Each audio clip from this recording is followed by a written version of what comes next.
Hi, I'm Fernando M. Sopot, Charter President of the Council for Trade and Investment Promotion. Its acronym is CTIP. It's a New Jersey nonprofit organization. It's also an international trade and investment association. I would like to announce to the public that our organization, in cooperation with the City of Patterson, is hosting a webinar event and a live TV show program entitled Patterson City Investors Forum, Part 1, Infrastructure Investments. The featured speaker here in this event is Mr. Barry Johnson. Mr. Johnson is the Senior Economic Advisor of President Barack Obama. He is also the founder, one of the founders of the Select USA. He used to work for the former Secretary of State, Mrs. Hillary Clinton. Our Mayor, the Honorable Jeffrey Jones, will be joining us in this event as the keynote speaker. Likewise, the resource speaker here, among other speakers, will be Mr. Dennis Ortiguera, a prominent lawyer, and at the same time, he will be discussing with you the U.S. immigration rules, most specifically EB-5, investors visa, and other U.S. immigration issues. Once again, ladies and gentlemen, I would like to invite you to watch through your computer. We will provide you with the link later on. Just check in our website, www.councilfortradeandinvestment.org, the link to watch our webinar event. And for those of you who would like to be our guests, you are welcome, and it will be at the Patterson City Studio, Ellison Street, City of Patterson, New Jersey. Thank you, and have a good day.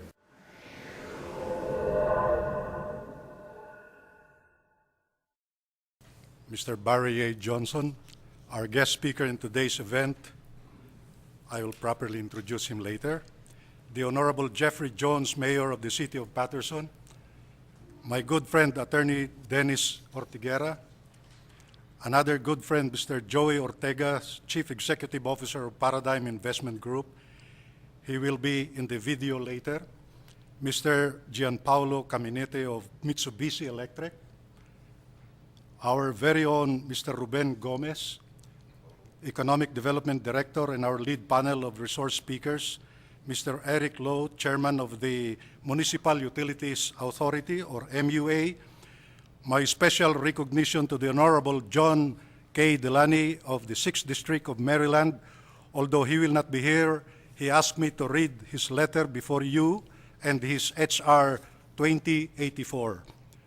Mr. Aaron Savcour, Chairman of CTIP, my fellow members of the Board of Trustees of CTIP, the members of our CTIP who are present here today, and those who are watching live in the comfort of their homes or their offices via their respective computers, guests, friends, ladies and gentlemen.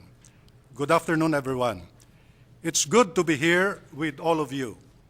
It is my great pleasure and honor to make opening remarks at this very exciting day, and as usual, I have seen similar or familiar faces in the audience. But believe me, I'm getting very good feedback in our first two events, most especially our February event, where we talk about travel and tourism with the Patterson's Great Falls as the centerpiece of our discussions. I cannot thank enough our City Mayor Jeffrey Jones and Mr. Jonathan Zock, our guest speaker in our last month's event, for making it a success. Thank you to all of you who are here today, and thank you to all our friends who are watching this webinar event live through their respective computers. It is my great pleasure to welcome all of you to our third event for this year, dubbed as Patterson City Investors Forum Part 1, Infrastructure Investments. What do we expect in today's event? Let me start by quoting former Small Business Administration Chief Karen Mills. on how to jumpstart the economy now, published in this month's edition of INC's magazine after she delivered a speech last month at the Harvard Business School in an event called 2014 America on the Move Summit. This is what she said, and I quote, "The worst of the recession may be over. Now is the time to invest in infrastructure. What your business and the U.S. need now is infrastructure investment. Specifically, we need private-public partnerships for build-out and upgrades in airports, because it's in investments like this that small business owners will benefit the most. We cannot just cut our way to growth." Mrs. Karen Mills was referring to the budget austerity enacted by Congress following the massive government spending authorized after the financial crisis. Now that we have rounded corner and the economy appears to be on demand, it's time for more public investment to help drive a recovery. The deficit has fallen to 4.1% of gross domestic product, less than half its level in 2009 by Congressional Budget Office estimates cited by Harvard professor and former Secretary of the Treasury Larry Summers. A 0.2 percentage point increase in GDP would eliminate any long-term budget gap. As a nation, we have been underestimating in infrastructure for the last 2 decades. Investments in the public sector has dropped to a 3.6% of U.S. output compared to 5% after World War II. Yet, small businesses, which provide 2 out of every 3 jobs in the United States, are major users of our crumbling infrastructure. The disrepair is slowing down growth. The need to invest in infrastructure such as highways, roads, and bridges should be compared to investments in high-speed broadband in the past 2 decades, which has enabled a lively up economy, which in turn has spawned nearly 1 million jobs, as well as an entirely new cloud computing industry worth $45 billion that touches some 6 million small businesses. And as Mrs. Karen Mills was emphasizing the need for infrastructure investments, she said, as we move beyond economic recovery, we must invest to grow our economy and keep it competitive. We must innovate in how we get money to critical infrastructure projects, and business has an important partnership role to play. While CTIP has focused on the City of Patterson as its pilot project, the need for infrastructure investments goes beyond the city. In today's event, therefore, we will have the opportunity to learn many things, among which are as follows: increased knowledge of sourcing out of infrastructure investments, the proposed U.S. Infrastructure Bank under the Partnership to Build America Act, H.R. 2084, principally authored by Congressman John K. Delaney, public-private partnership, what is it all about? Learn from and share information with experienced speakers and other senior city officials of the City of Patterson, grow relationship with other event participants both locally and internationally, interact with the city officials in helping businesses promote awareness of your company and its services. And finally, invited speakers are well experienced and multi-awarded who will share their wealth of experience and knowledge of the assigned subjects. In May of 2013, the International Quality and Productivity Center, with its headquarters in London, hosted a conference in Ghana, Africa, entitled Transport Infrastructure West Africa 2013. I was invited to deliver a speech on financing government infrastructure projects and how do we move forward. The conference was attended by various ministers of transport from West Africa. I was so happy to know that IQPC made the report that most of the ministers of transport in West Africa has used my speech as one of their reference materials in financing government infrastructure projects. In that speech, I focused on 2 major subjects. First was public-private partnership and other multilateral funding institutions, MFIs, in project financing. Public-private partnership, or some calls it public-private participation, concept has become very popular in many countries today. Although there are several contractual arrangements under PPP, many people, both in government and in private, has overlooked the importance of the word partnership or participation and a PPP concept. In short, undertaking an infrastructure development project is a joint undertaking between the government and the private sector. It is undertaking an infrastructure project under the spirit of partnership. Even in the best of times, government at all levels are challenged to keep pace with the demands of their constituencies. During periods of slow growth, government revenues are frequently not sufficient. To meet spending demands necessitating painful spending cuts or tax increases, partnerships can provide a continued or improved level of service at reduced cost, and equally important, partnerships can also provide the capital needed for construction of major facilities. By developing partnerships with private sector entities, governments can maintain quality services despite budget limitations. In the infrastructure sector, complex arrangements and contracts must guarantee and secure streams of cash flow to make PPP projects prime candidate for project financing. A typical PPP example would be a hospital building financed and constructed by a private developer and then leased to the hospital authority. The private developer then acts as landlord, providing housekeeping and other non-medical services, while the hospital itself provides medical services. Later, we will present to you a video courtesy of the UNDP, United Nations Development Program, on PPP concept. I have seen many videos already on a PPP concept, but this video to me is so far one of the best videos I have ever seen. Meanwhile, the City of Patterson came out with a 360-page master plan with the following as its current development proposals, which can also be found page 7 of our program. Current development proposals such as the Armory on Market Street, as proposed by the Parking Authority. We have the Hinchcliffe Stadium, which is also proposed to be revitalized as a sports facility. We have Alfano Island, another large sports complex has been planned by the Parking Authority for this site. We have the Vista site, an $85 million five-star cocoon-shaped hotel, Convention and International Trade Exhibition Center project, which is proposed for the former Vista site, which lies next to the Hinchcliffe Stadium, overlooking the Great Falls Park area. It is within the historical boundary of the Great Falls. And the last but not the least, the Hyatt Hotel. A hotel is currently proposed to be located next to St. Joseph's Regional Medical Center. Strengthening investment frameworks is critical to generate more employment and economic growth. Mobilizing investments in infrastructure must be the priority of every local government units. It is of particular importance to create more jobs and economic diversification. At the same time, private participation in infrastructure through PPP concept must go forward if we are to rebuild the crumbling infrastructure facilities.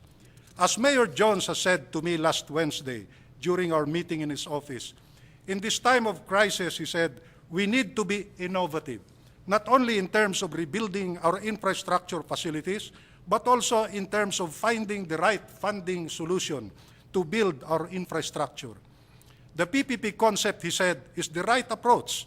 Moreover, Mayor Jones said, if there is such thing as a State Infrastructure Bank Act that allows its state to organize its own infrastructure bank with counterpart from the U.S. Department of Transportation, perhaps a city-sponsored infrastructure bank could be the right path to entrust the development of infrastructure facilities to the city and municipal leadership. The good mayor was right. The Brookings Rockefeller Foundation came out with a report about banking on infrastructure, enhancing state revolving funds for transportation. The recommendations was that a strong partnership must be developed with local government units and the private actors so projects have high economic, environmental, or social effects. And of the 33 state infrastructure banks that are federally funded in the country today, 10 are inactive. South Carolina SIB is one of the most active, and some are leading towards the Memorial Park of History. Incidentally, the state of New Jersey does not have a state infrastructure bank. I deeply appreciate your cooperation for the success of this forum in advance and feel certain that the results will lead us to the next step in our endeavor to bring in investments to develop infrastructure in the state of New Jersey in general and in the city of Patterson in particular. Thank you, everyone. May I now call on Honorable Jeffrey Jones, City Mayor of Patterson, for his keynote remarks. Thank you, everyone, for attending our third webinar, and thank you, Fernando, for having the daring to persevere and to ensure that the connectivity amongst our national friends, our international friends, our state friends, and our local friends, that that line of communication still is strong and consistent. What I want to do is try to help focus where I think we're headed today. I want to thank Mr. Johnson so much for attending.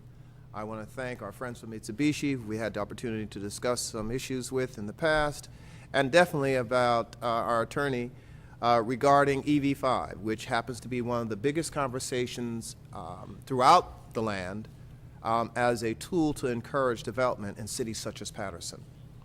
I want to say without question that the city of Patterson has undergone this status of low aim and failed infrastructure since our heyday. We were once known as the Silk City because of our industrialization. And like everything else, time comes, time goes, and your opportunities wane. And you try to figure out what you're going to do with what you have. Well, we're fortunate from the trip to India, or just simply a set of conversations, or be it the United States government and the world collapse of the economy, but we've all come to one central and essential point. We can't do what we used to do anymore. Thinking outside the box is really what we're going to have to do and be.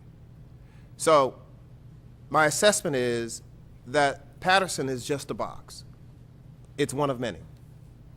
And as that box, we need to figure out new uses for it. Having it provide us with either carrying capabilities, having it serve as a placeholder for new opportunities, whatever it is the box no more, but it's now our opportunity.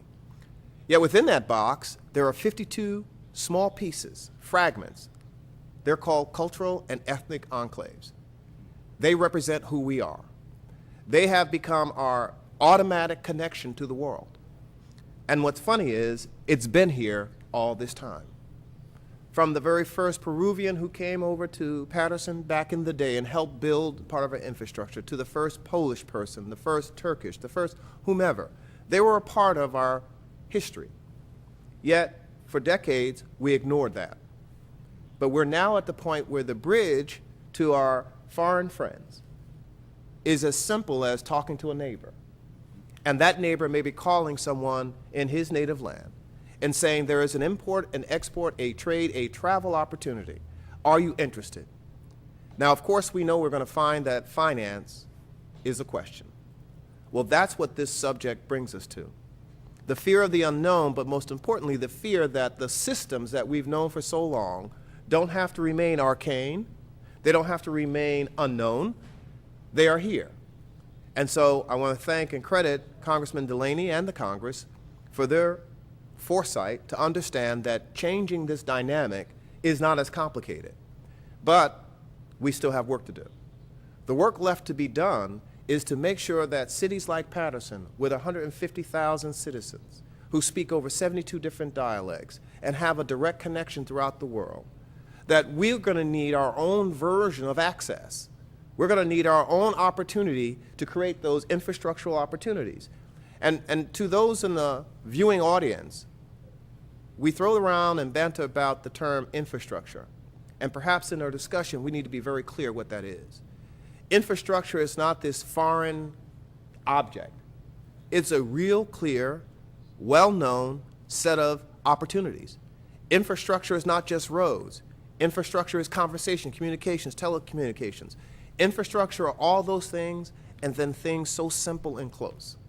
And until we open our minds to it, and until we walk into the various doors that allow us to move forward, to create the businesses, small be it, mid-range, large scale, and then be able to look at what international and regional trade is, until we're ready to take that step, then we're sitting as that box, sitting in that corner, holding on to all the tchotchkes, but it has no real value other than it exists.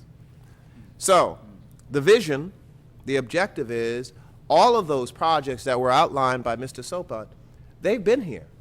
They were here before I was born. They've been here sitting, waiting for someone to dust them off and give them that next infusion of life. But the reality is, where do the resources come from? So this is where the box again takes hold. Now it's time to think outside of the box, or through the box, or with the box. But the thinking is the most primary of all parts. And the end game must be that there's a vision to take and transport this city to a whole new place. Now, what are the benefits? Well, the benefits are, one day you could see an international fish market. That may be benign to many, but in a region for which we exist, in such close proximity to New York, that in itself could generate a couple 100,000 jobs, or at least tens of thousands of jobs. And not just jobs preparing fish and selling fish, the ice guy has to be paid, the trucker has to be paid, the folks who do the boxing and the merchandising have to be paid. There's a warehouse or facility that has to be constructed. It's got to be supported. There has to be lights, there has to be technology. That in itself is the beginning of our opportunities. It then grows economies to our neighboring towns. It supports them.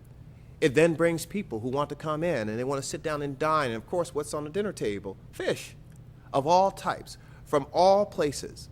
So the conversation, this place, this defining moment, if I may coin some language from the president, is to say that we must take the opportunity before us right now. And we need to measure our strength as well as our frustration against the naysayers. And if we're willing to do that, I think we're going to all see miraculous and immediate returns. So I support public-private partnership. I think it cannot be taboo.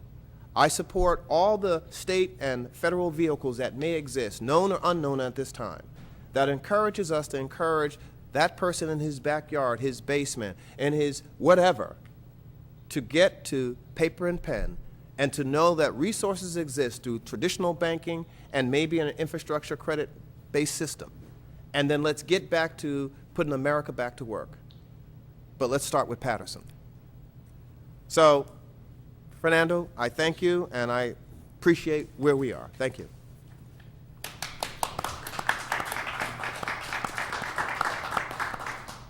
Before I introduce our guest speaker today, I'd like to tell the mayor that the founding director of Hasselfield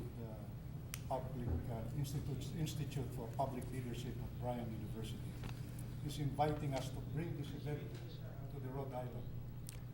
Tell me what day we're going. He called me yesterday, and I was so happy that they said, please bring this event to the Rhode Island. So they will provide us a space at the Bryan University, and they have also a U.S.-Chinese Institute there, Mayor, and they want us to be there. So I said, we'll prepare that schedule when we are there. Anyway, good afternoon, everyone, again.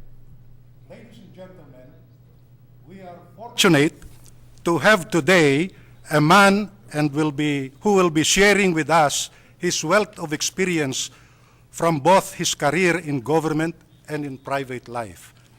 Most especially in a subject that is so interesting that even Congressman John K. Delaney, a Democrat of the 6th District of Maryland, cannot say no to us despite his busy schedule, as he cannot come today, but instead have written us to share his thoughts about infrastructure investments.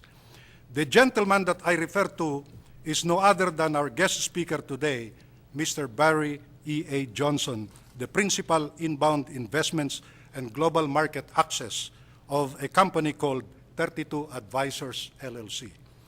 Barry Johnson utilizes his extensive global business development experience, his cross-border trade and investment knowledge, and his passion for building trust and collaboration across cultures and stakeholders to lead the inbound investment and global market access advisory practice of 32 Advisors, LLC. His inbound investment practice bridges major business gaps that challenge international corporations wishing to enter the U.S. or optimize growth of their existing U.S. subsidiaries.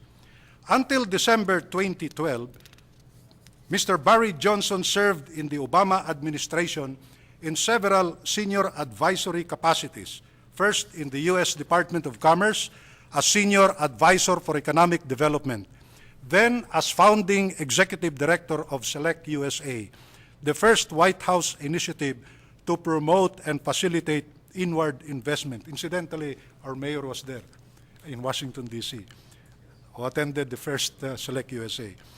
Additionally, he served as Senior Advisor to Secretary of State Hillary Clinton's Office of Global Intergovernmental Affairs, SRGIA, building economic relationships between U.S. governors and mayors and their peers around the world to accelerate trade and investments collaborations.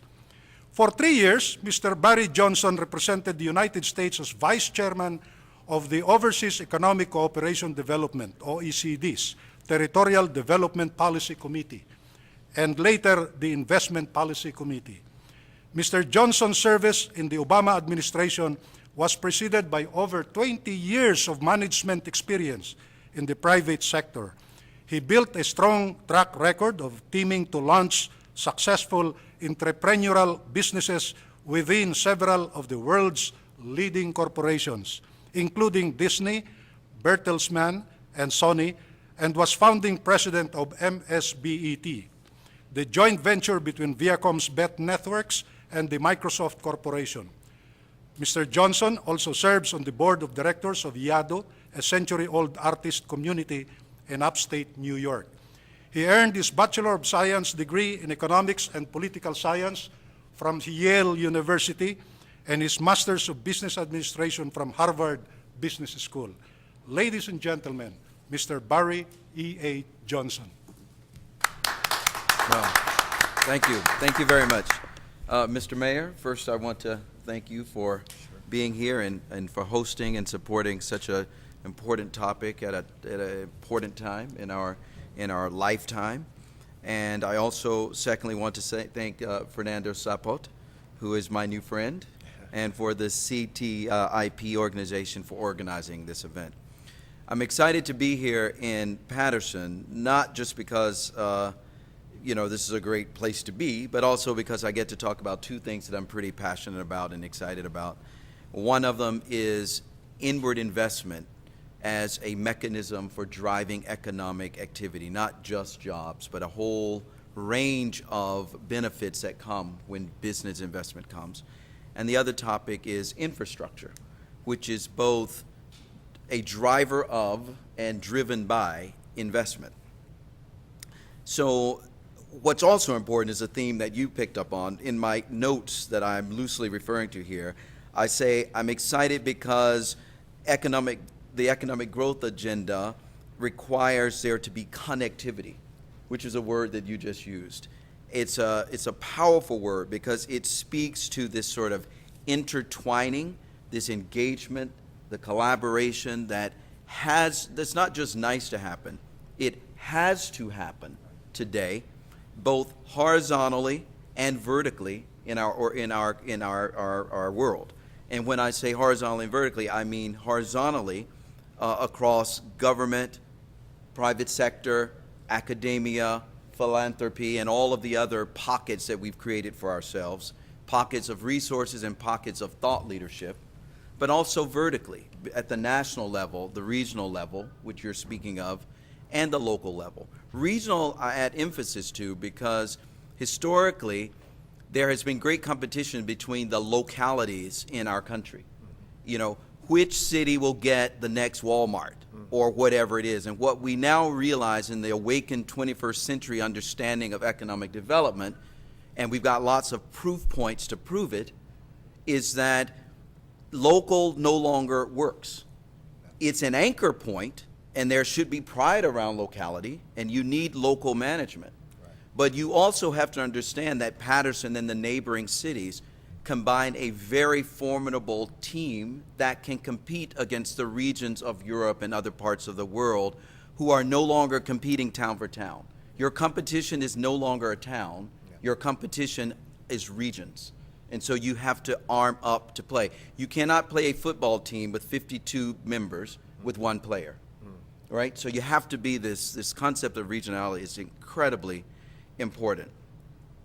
But my comments that I want to, they will move to infrastructure, but I want to set a sort of a transition point, and I want to talk about FDI first. The reason that I want to talk about FDI, and for those of the audience who don't know what FDI is, it stands for foreign direct investment, and it means investment into a foreign place. I don't like the word foreign, and most people don't like to be called foreign. So I'm actually on a one-man movement to change the word from foreign to global or something else. But for now, it's called FDI, and it's foreign direct investment. It means investment coming from another place. It's business investment. It's not portfolio investment. It's not investment in T-bills, right? It's investment in business operating assets and processes. And it's very important because it generates, on a top level, most people think of it as the jobs. But it's not just jobs that it creates. It actually creates a flow of new technology, and that new technology becomes embedded in a number of different ways and gets to be kind of on a multiplier track itself. It also brings with it new management styles and processes and understandings. It also brings with it what I call secondary jobs. It's not just the primary jobs related to the company that comes, but as the mayor said earlier, when something happens, there's a service and a multiplier effect that happens. So the company comes, it needs supplies. The company comes, it needs lawn care service. The company comes, it needs insurance. The company comes, it needs curtains. The company comes, it needs mundane and complex things of all sorts. Banking services, law services, and everything. And so what I call, there's a constellation of good, I like to say, Mr. Mayor. A constellation of good that comes when the investment comes. And so when you look at the ultimate multiplier effect, I mean, even is down to the lunches. You know, if a new company comes and there are 200 people in Conroe, Texas, as one of my clients from India came, invested $40 million, hired 200 American workers in a small place called Conroe, Texas. Those people eat lunch. And so the pizza place, you know, is booming. They add shifts, they add people, they buy more dough, they burn more lights. I mean, new restaurants open up, there's entrepreneurship. It's an incredible catalyst for new business formation. And so it goes on and on. One of the things that it does is it helps to trigger infrastructure investment.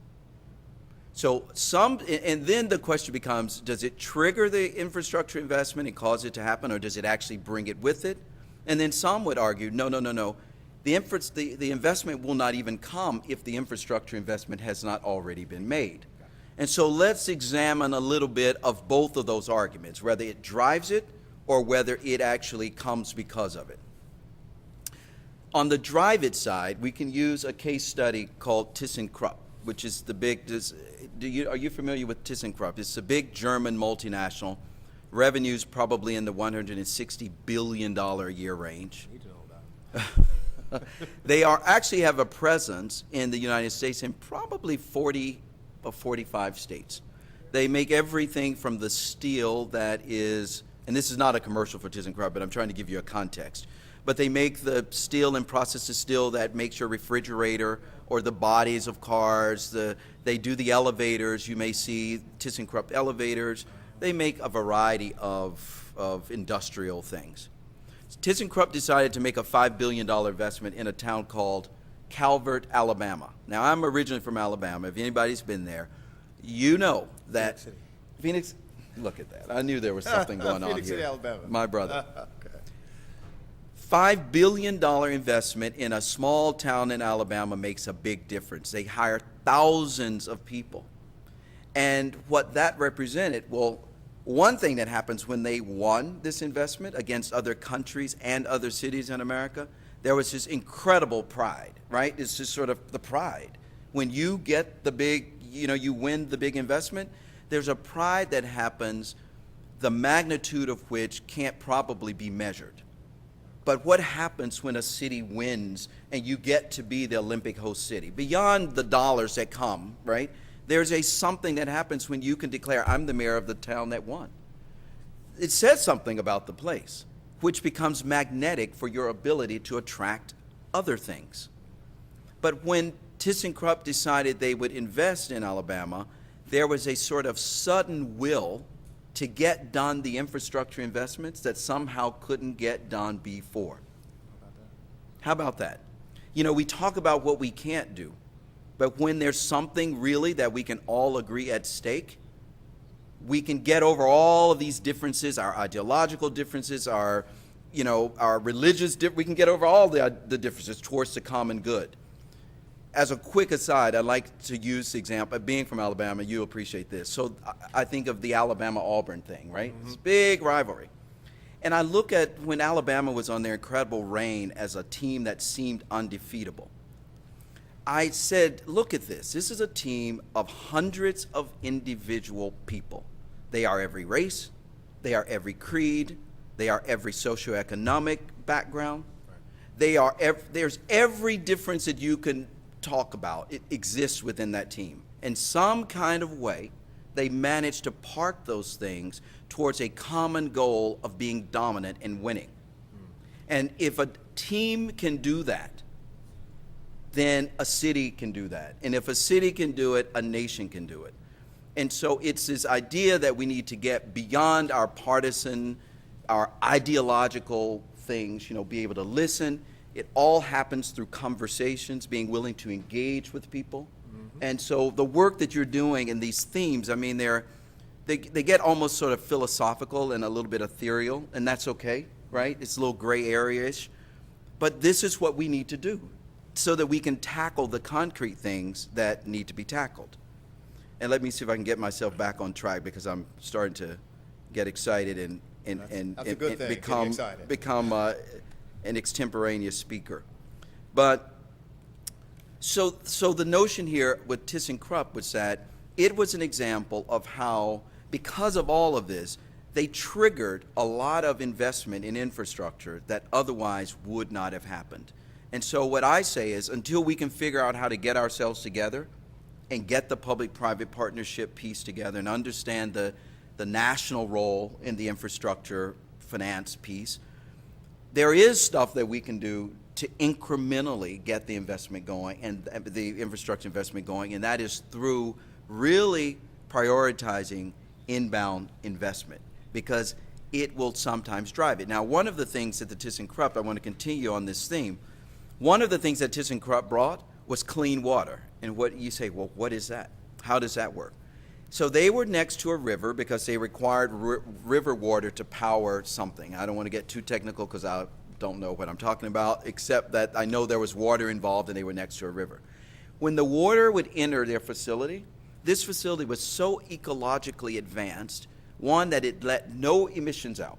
It was a zero emissions facility, the first of its kind, most advanced steel manufacturing facility of its kind in the entire world, not just Alabama. But when that water came back out of the process, it was cleaner than the water it took out of the river.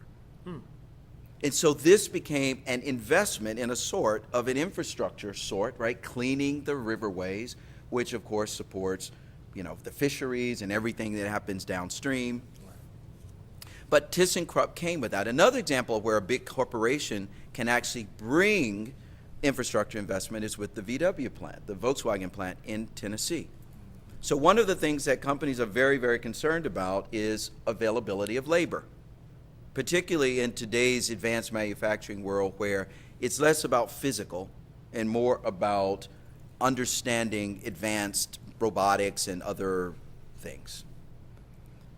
they brought with them this concept of having a co-located training center, which was a joint venture with the local junior college, technical school, that was co-located on the facility so that people are not only training in class, but having practical work experience and have a pipeline directly from class to job. Sounds like our Armory project, but go ahead. Oh, good, good. And so the notion here is that FDI, when it comes, can bring with it not only the triggers to cause the will to figure out how to build more roadways. The town of Cabot, Alabama, invested in schools, in roads they had not invested in years. They did all manner of investing suddenly. VW brought infrastructure with it. But now let me pivot and talk a little bit about how some FDI is not going to be so forward-looking and is going to want to know that you have the infrastructure before they come. So, and I would argue that's the majority of it. So if you look at, and there was an interesting study that the Organization for Foreign Investment, the Organization for International Investment in the U.S., which is based in Washington, D.C., its members are essentially the Fortune 500 level companies in the U.S. whose parents are headquartered outside of the U.S. So Siemens, Mercedes, Mitsubishi, etc.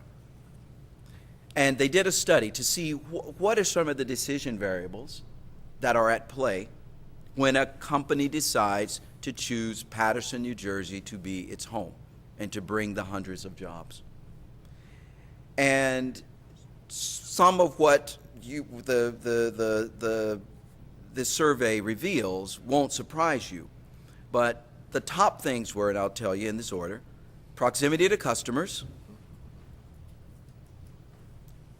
by far was the number one concern of CEOs of these large multinational firms. Skilled workforce, another. Now, proximity to customers doesn't invoke infrastructure, right? I mean, you're either near their customers or not. I don't know what their customers are buying or what they're selling, so that's nothing you can control necessarily.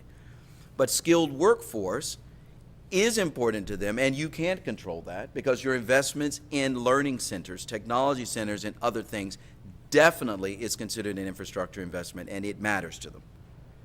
Corporate income tax was the third thing that they were most concerned about. Corporate income tax, not surprising. So the United States as a country, over the last, say, 30 years, our claim of annual flows of inbound investment, when you look at the total pie of inbound investment crossing borders in a year, our claim of that in any one year used to be about 30%. It is now about 17%. Okay? The number has gone down, and it has been as low as 12%. At one point, it was about 30-something% of our GDP, the value of the annual cross-border flows. Now it's down to about 13%. So any metric that you look at, you see that we have decreased.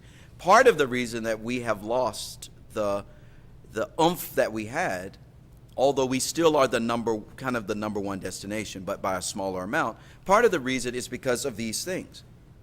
Skilled workforce and our leading, our losing an edge in our training of skilled workforce, engineers, science and technology related jobs, and corporate tax rate, which is where I was in this list. The corporate tax rates being offered by other countries that are attracting these investments from the U.S. and from Paterson, they have corporate tax rates that are very attractive.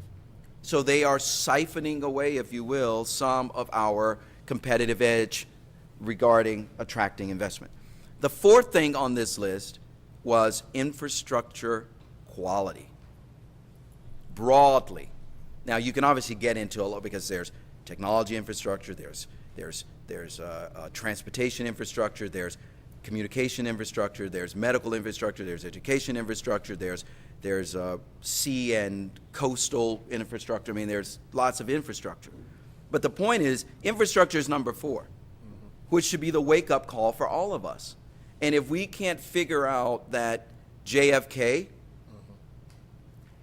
is not even in the top 100 of world airports in terms of its modernity and its facilities. I mean, I was just in Malaga, Spain.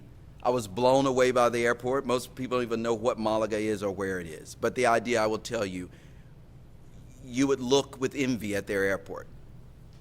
And that's the first thing you arrive in. You know, you arrive, and this sets the tone for your visit. We need to get that together. And if we can't get it together for reasons other than job creation, we need to look at the relationship between that and job creation. Because we can see it on this objective list of CEOs of multinational companies telling you what they look at when they choose where to come. And so the list goes on and on about the sorts of things. I mean, I'll just run down the other list if anyone cares about what they care about. The next category was called other, and I don't, you know, that's other. It was just other. It was called other. Then the next one was economic incentives, legal environment, political environment, trade policy, export opportunities, access to capital, and last, and I know there's a gentleman among us who is managing in this realm, is immigration policy. The notion that people want to make sure not only can they bring their key people in, but also that they can get access to the people, which is another thing that I can, again, just a sidebar comment, which is that the United States, something like 75 to 80% of the graduate degrees that we issue in this country, and some of those are being issued in the fine institutions around here that I see the list of for Patterson area. 75, 85, 80% of those degrees are awarded to whom? To non-U.S. passport-bearing people, meaning non-citizens. And what happens to those people when they get that degree? Return. Thank you. You've been a great student. Get out of here. Go to Canada, who will welcome you with open arms after they do their normal and customary screening of who and what you are. The same kind of screening, by the way, that we can do very well. Or Mexico or other places that will welcome you because they understand that you are the currency. Those minds and those capabilities and those trained people that we are the best at training, or among the best at training, they are now no longer welcome and then they go to become our competition. They're also the people that would start Google, the next Google. It's stunning. It's such an opportunity. And I think part of this is the conversation. You have to shake some things up. You know, as you meet on the Hill with people, you should encourage them to travel the world, the ones that don't. There's a statistic that I saw, and I can't remember exactly, but it was stunning in that it explained how few Americans have passports, and of the ones that do, where they go. Yeah. You know, it's great to be able to go to Aruba. However, you know, it's great to also go to the countries that are siphoning away the investment from our market share. Meaning not just the BRIC countries, because that's an easy place. It's the easiest thing in the world is to justify going to China, Brazil, India, and Russia. We all get it. But there are other places in Malaysia. There are other places on the African continent. There are places in Eastern Europe. It's Turkey. It's all of these places where economy is happening. Like a Peru? Like a Peru. Oh, okay. Like a Peru. These are throw the that out. places that we need to go, and these are the places that our lawmakers and the people who are choosing where the American taxpayers' dollars get spent. I guarantee you, here's what I would do if I were president of the world for a moment. The first thing I would do is cause the U.S. Congress and Senate to pair up, boy and girl, Democrat and Republican, and they buy a ticket, and they go around the world for a month, and they have to go to 12 countries, only 3 of which can be developed. And the rest have to be these other countries, and you get to see how people are living and what they're investing in and what they're doing. And you would come back with a shaken constitution around what needs to be done. When I was doing my time representing the administration and the U.S. government, and therefore all of us, to the OECD in Paris, my collaborators were economic development ministers and investment policy folks from 32 member countries and about 14 additional observer nations. And when you get to hear and see what they're doing and what they're talking about and what they're investing in, you know, you just want to invite the U.S. to come with them. You just like, if only I could get the Congress to sit in the room for a minute, because you would be both inspired, because if this little country can do this, we can do this, because there's nothing we can't do. If we can send a man to the moon, we can do all the things that need to be done, including manage crime and homelessness and everything else, HIV, all of it. It's all manageable. I agree. With intention. So I'm all over the place here, I know, but my point, it still goes back to the way to get the infrastructure thing on a high level kicked into gear and active and activated is to get urgency behind its implications. Like, we've got to do a better, and here's the thing, if I can't get my associate, Timur, who's here, bright, recent graduate from Columbia Law School, if I can't get him to do something and to do it well, it's because I'm failing to communicate what's at stake and how it works. It's on me. And so I think for all of us that have religion about this, at the end of the day, we've got to come up with more compelling ways to explain why this stuff really matters and to artfully paint the picture of what's at stake. What happens if we don't get this together? It's not a nice thing to do. You just can't have the Whitestown Bridge with potholes. There are economic and real implications, and there are national security implications that become. When you have workforce that is serially unemployed, that becomes national security level when you're talking about competing on the basis of human capital and skilled labor. Agreed. So, I have wandered far from my notes, and I really apologize about that. Well, you segued into the fact that the city of Patterson did receive the FDI award. Top 10 small cities, future infrastructure of 2013, number 6. I love it. I love it. So you didn't know that. I did know it, but that we did. Well, it doesn't surprise me. So there are no surprises, right? It doesn't surprise me that the city whose mayor bothers to assemble a team of people on the discussion, to build the discussion on how to advance this, is also the mayor of the city that benefits from this. Touche. Right? Touche. So there we go. It's also in your magazine. Awesome. It's in here. Okay, great. Thanks. Yes.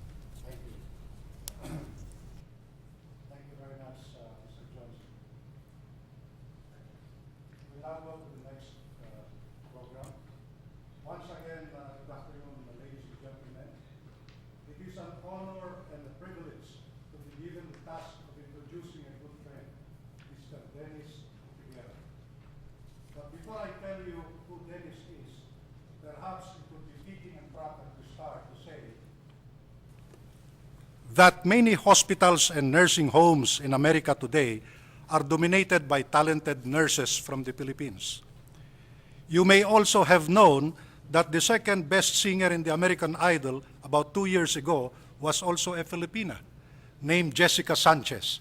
And as early as of now in the American Idol, there is a 17-year-old Filipina that is shining. Perhaps she will be the grand champion in the contest. But more than that, did you know that the famous Bruno Mars is a Filipino? You didn't know. He declared himself as a true-blooded Filipino when he did a concert 2 weeks ago in Manila. Having a Filipina mother, the late Bernadette Bernie Bayot Hernandez, makes Bruno a Filipino, according to him. The mother who died of brain aneurysm at the age of 55. This was in June of 2011. Bruno's real name is Peter Jean Bayot Hernandez. Bruno Mars is a songwriter and a singer. His first Grammy Award for Best Pop Vocal Album for an Orthodox Jukebox in 2012 was dedicated to his late mother. The title of the song which he wrote was I Love You, Mom. In fact, there are 2 Filipinos who are now with NASA as an astronaut that will join their other colleagues for a trip in the outer space. Many more Filipinos are shining in different fields. And now, we have an upcoming young star shining in the legal profession. He is a Filipino. His name is Dennis Ortiguera. He is an attorney specializing in immigration law with the law firm of Lobiner and Smith in Cranford, New Jersey. He handles family, employment, and investment-based visa applications, labor certifications, appeals, naturalization applications, deportation defense, application for adjustment of status and change of status, employment authorization, visa extensions, asylum, and motion to reopen. Dennis began his legal career in the Philippines. He obtained his Juris Doctor degree from the Ateneo de Manila University and was admitted to the Philippine Bar in 1994. In 2001, Dennis received his Master's of Laws degree in Banking, Corporate and Finance Law from Fordham Law School. Subsequently, he was admitted to practice before the federal and state courts in New York. Dennis was appointed by the New Jersey Department of Banking as subject matter expert to the committee that overhauled New Jersey's licensed lenders examination. He has written several articles on immigration issues that have been published in local and ethnic newspapers. He has received the Outstanding Young Achievers Award from Thomas Del Rosario College. Dennis is a member of the American Immigration Lawyers Association, Aquila Legis Foundation of North America, Filipino-American Legal Defense Fund, and was a longtime legal counsel to the Filipino-American Association of Central New Jersey. But the most important of it all is that Dennis is the legal counsel for CTIP. The joke among lawyers is that, like Dennis, he has not mastered his law, which is why he's still practicing his law profession until now. Ladies and gentlemen, may I now call on my good friend, Attorney Dennis Ortiguera. Thank you, Fernando. Such a flattering introduction. I am no Bruno Mars, but I hope you'll listen to what I'm saying. Sure. So I've been, Mayor, Welcome. thank you for organizing this too, Mr. Johnson. Well, I have been invited to provide a quick rundown on the different visa options for entering the U.S. for purposes of conducting business and investments. There are a number of visas that allow foreign nationals to enter the country in order to conduct business in the United States. There are the non-immigrant or temporary visas, and there are the immigrant or the permanent visas. The temporary non-immigrant visas for business and investments are the B1s, the E1s, and the E2s. The B1 is the temporary business visitor's visa.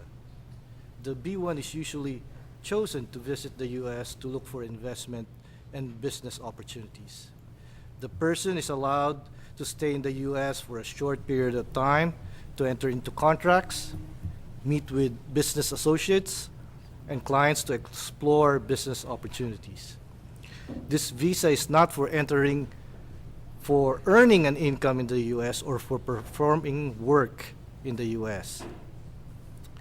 Usually the B1 visa is good for 6 months. You're allowed to stay in the U.S. for up to 6 months or to complete the purpose of your visit. There are some countries who are what we call the visa exempt countries. They don't need this visa. They just have their passport. They come to the U.S.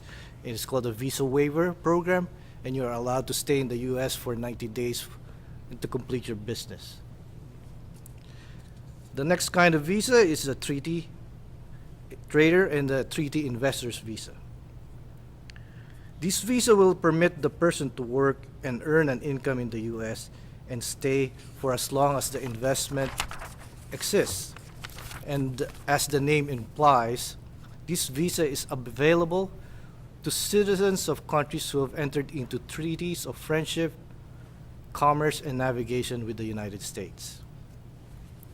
The treaty trader visa is intended for people whose business involves trading goods with the United States, and that more than 50% of the total volume of their international trade is with the US. The definition of goods have been expanded to include not only tangible commodities, but also services, technology, management, consulting, etc. Now, the Treaty Investors Visa, or the E2 visa, is for investors. To qualify for an E2 visa, the investor must show that he or she plans to invest a significant amount of money into the US by opening and directing an operating enterprise or business. There is no specific dollar amount needed to qualify for this type of visa because every business is different. Some businesses require a bigger operating capital than others. The investment must, however, be substantial in terms of the total investment in the enterprise, and that it will provide income not only for the investor and his family, but also provide employment income to others. Now, spouses of treaty traders and investors are also allowed into the country and work. Okay, they will be given a special visa also to allow them to work. Now, the last kind of visa I would like to talk about is what's called the Immigrant Investors Visa. This is the EB-5 visa, which everybody knows about and has been a boon to the economy of the US. This kind of visa will grant permanent residency or a green card to the applicant. For those who are able to invest $1 million in a new commercial enterprise, which will create at least 10 full-time jobs for US citizens or permanent residents, the US immigration law will provide them with an EB-5 green card. This program has been a vital source of urban development funds. Right now, there are 7,000 applications for this visa, which itself represents $3.5 billion in direct investments and 70,000 American jobs. From 2010 to 2011, the EB-5 program accounted for $346 billion in federal taxes and $218 billion in state and local taxes alone. The basic amount of the investment is $1 million, although immigration may consider less if the investment is in a targeted employment area. A targeted employment area is one where unemployment rate is 150% higher than the national average, or if the area is within a rural area. In this case, the investment minimum will be $500,000 only. Well, investment generally means placing a capital at risk for the purpose of generating a profit, and the investment must be in a commercial enterprise. That is, one that generates active income, and as such, apartment buildings, for example, would not qualify since the income they generate is considered passive. So the same way with investing in stocks, that's going to be considered as a passive income, which is not allowed under this program. Because the purpose of this program is to generate income and employment to people. So that's why it has to be an active investment. Generally, the investment must be in a newly created business or a purchase of an existing business with a simultaneous restructuring such that a new commercial enterprise results. It is also possible to invest in the expansion of an existing business so long as there is a substantial change of at least 140% of either the net worth or in the number of employees of the company. Debt may be used to secure the capital provided that the alien is personally and primarily liable and the debt is not secured against the assets of the enterprise. The green card for the investor's visa will be initially valid for 2 years. During this time, the investor must keep his investment intact and must complete the hiring of at least 10 U.S. citizens. After 2 years, immigration will re-examine his investment and remove the conditions if it is approved. Now, there is also what is called the regional center. Congress has created what's called the Regional Center Pilot Program. This program is essentially the same as in the basic EB-5 program, investor program, except that the pilot program provides for investments that are affiliated with an economic unit known as the regional center. These investments allow for a less restrictive job creation requirement based upon the creation of direct and indirect jobs. A regional center is defined as any economic entity, public or private, which is involved with the promotion of economic growth, improved regional productivity, job creation, and increased domestic capital investment. The organizers of a regional center must seek pre-approval from the immigration before it is granted a regional center status. Right now, there are around 480 regional centers around the U.S. In summary, there are various visa options available for investors and businessmen willing to invest in the U.S. And we can advise you on the proper visa to apply for depending on your situation and in your needs. Thank you.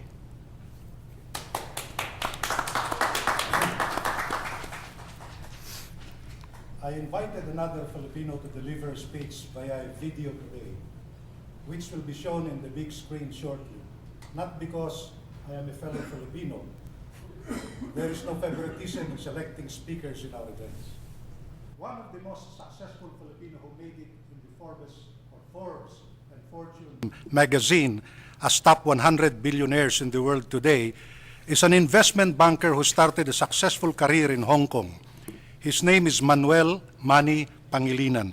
I was a friend in the 80s when he was with a company called Bancom Development Corporation before he transferred to Hong Kong. He was the first Filipino who co-owned and built the first high-rise building in Hong Kong called First Pacific Tower. This was in the early 90s.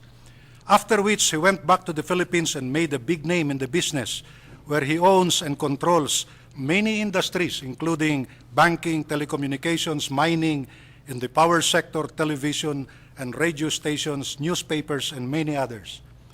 And now we have another upcoming shining star, a Filipino who has stayed more than 20 years in Hong Kong, like Mr. Manny Pangilinan. He went back to the Philippines last year from Hong Kong and plans to create a business empire in Asia. He wants to make a name. He is our speaker today. Ladies and gentlemen, Mr. Jose Marie Joey Ortega, our next speaker, is no stranger in investment banking. He will be another Manny Pangilinan in the making. He is the Chief Executive Officer and Executive Director of a company known in Asia as Paradigm Global Investment Management Incorporated. Mr. Ortega is currently the Chief Executive Officer of PGIMI, a wholly owned subsidiary of his Paradigm Group Limited, headquartered in Hong Kong.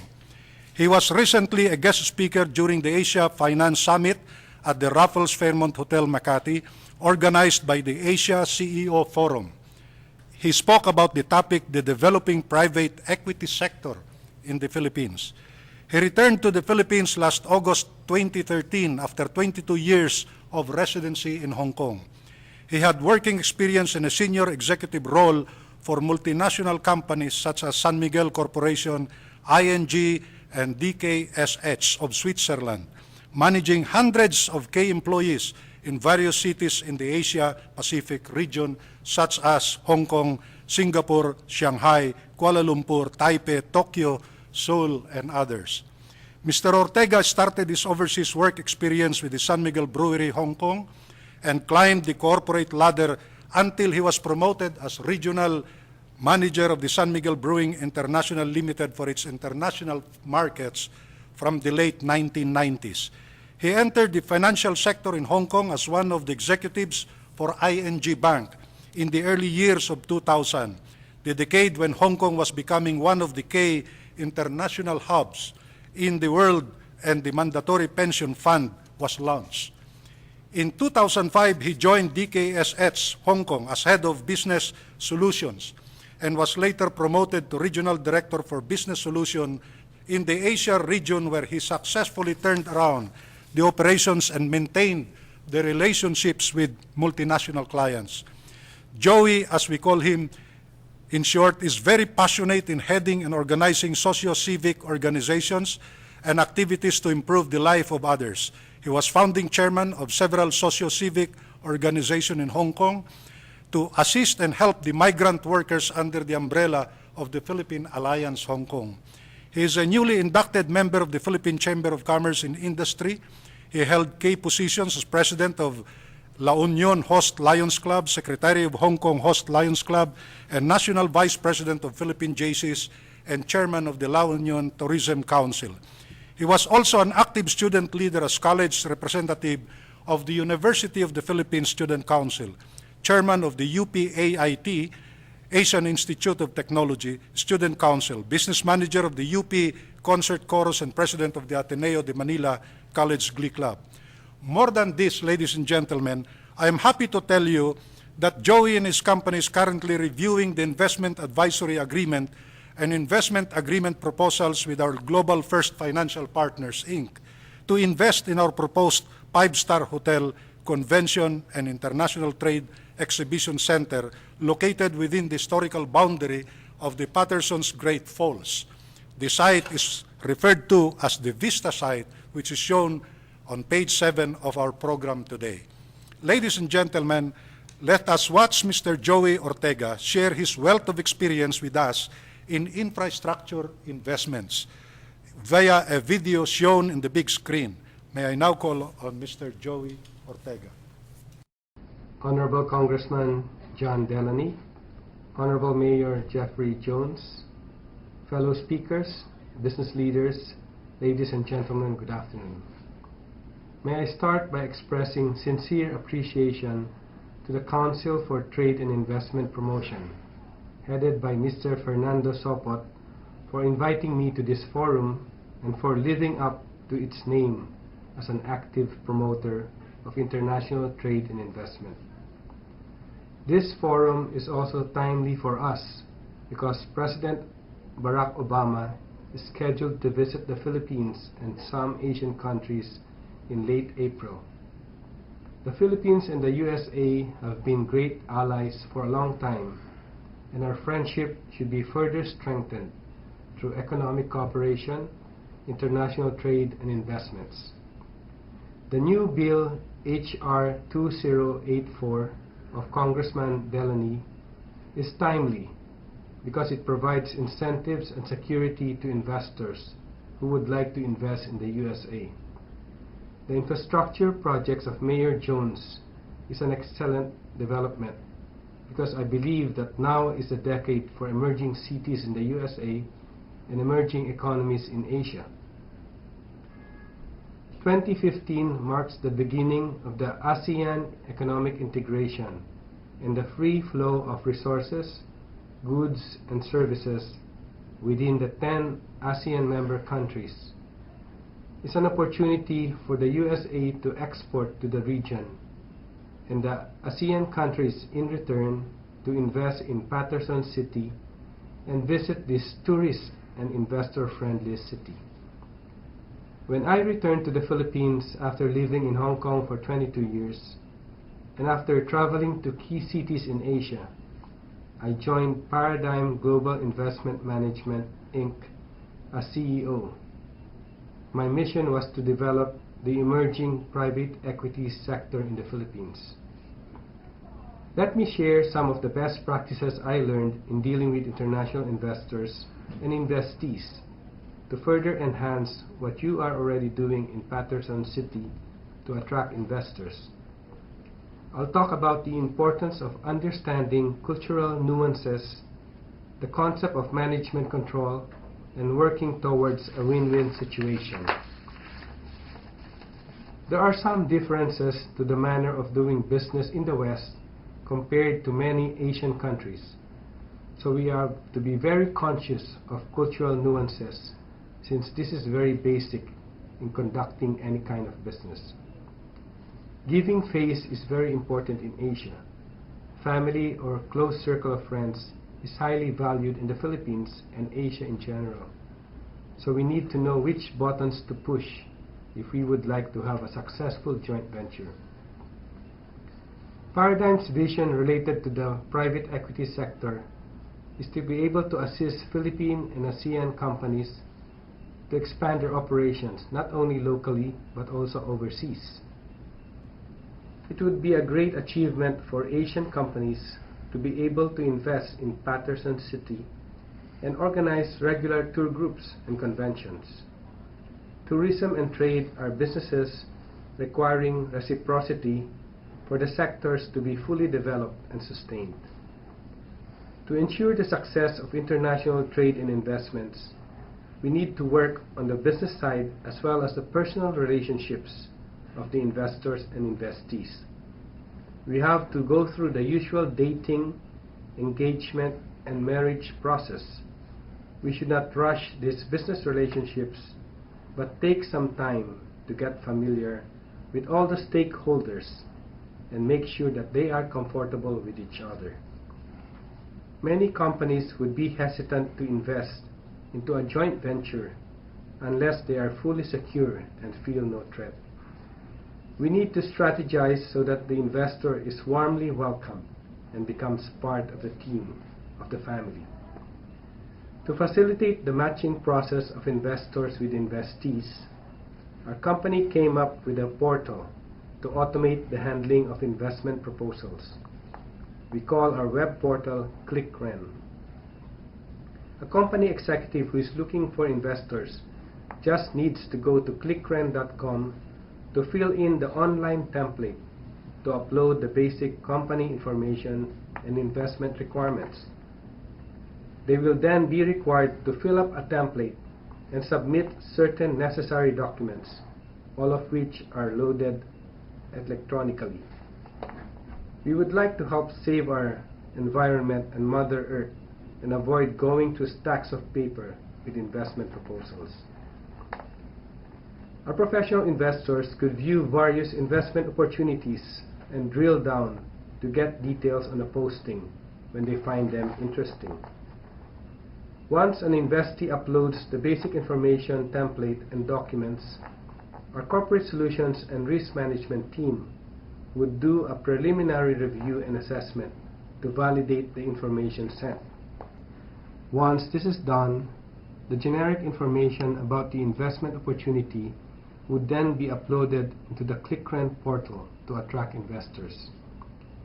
We also send marketing materials to alert our investors of certain postings which they may be interested in.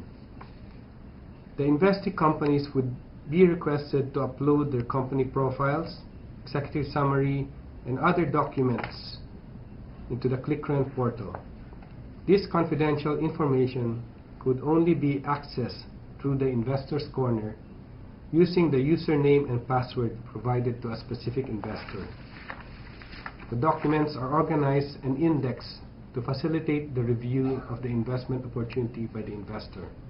Our investment committee with members in Hong Kong and Singapore pre-qualify our investors, and we in the Philippines pre-qualify our investees.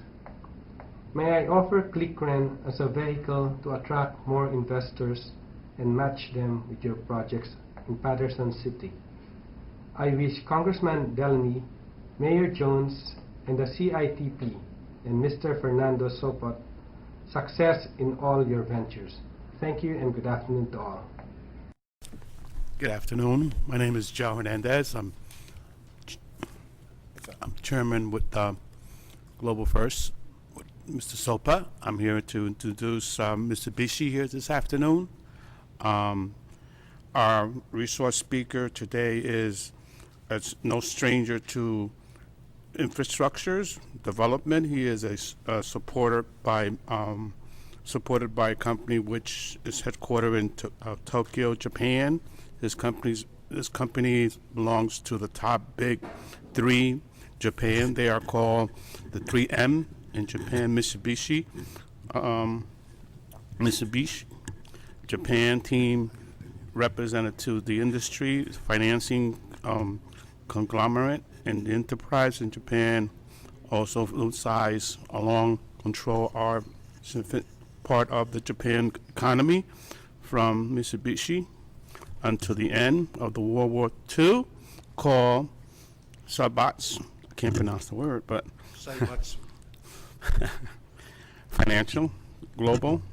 Mitsubishi Corporation, the company that our resource speaker today represented, belongs to our so-called resource speaker to no more than Japan, one most respected personality in the organization, not only because he is the resource business development sales manager of the Eastern U.S. and Caribbean, Mitsubishi Electric U.S. Corporation, but also a counselor of the Summit County representing the Peace Pack, Glowstone Bureau. GP is here. Call has been with Mitsubishi since 2009. He is the head of the company business development, regional sales, Eastern U.S. and the Caribbean. Mitsubishi.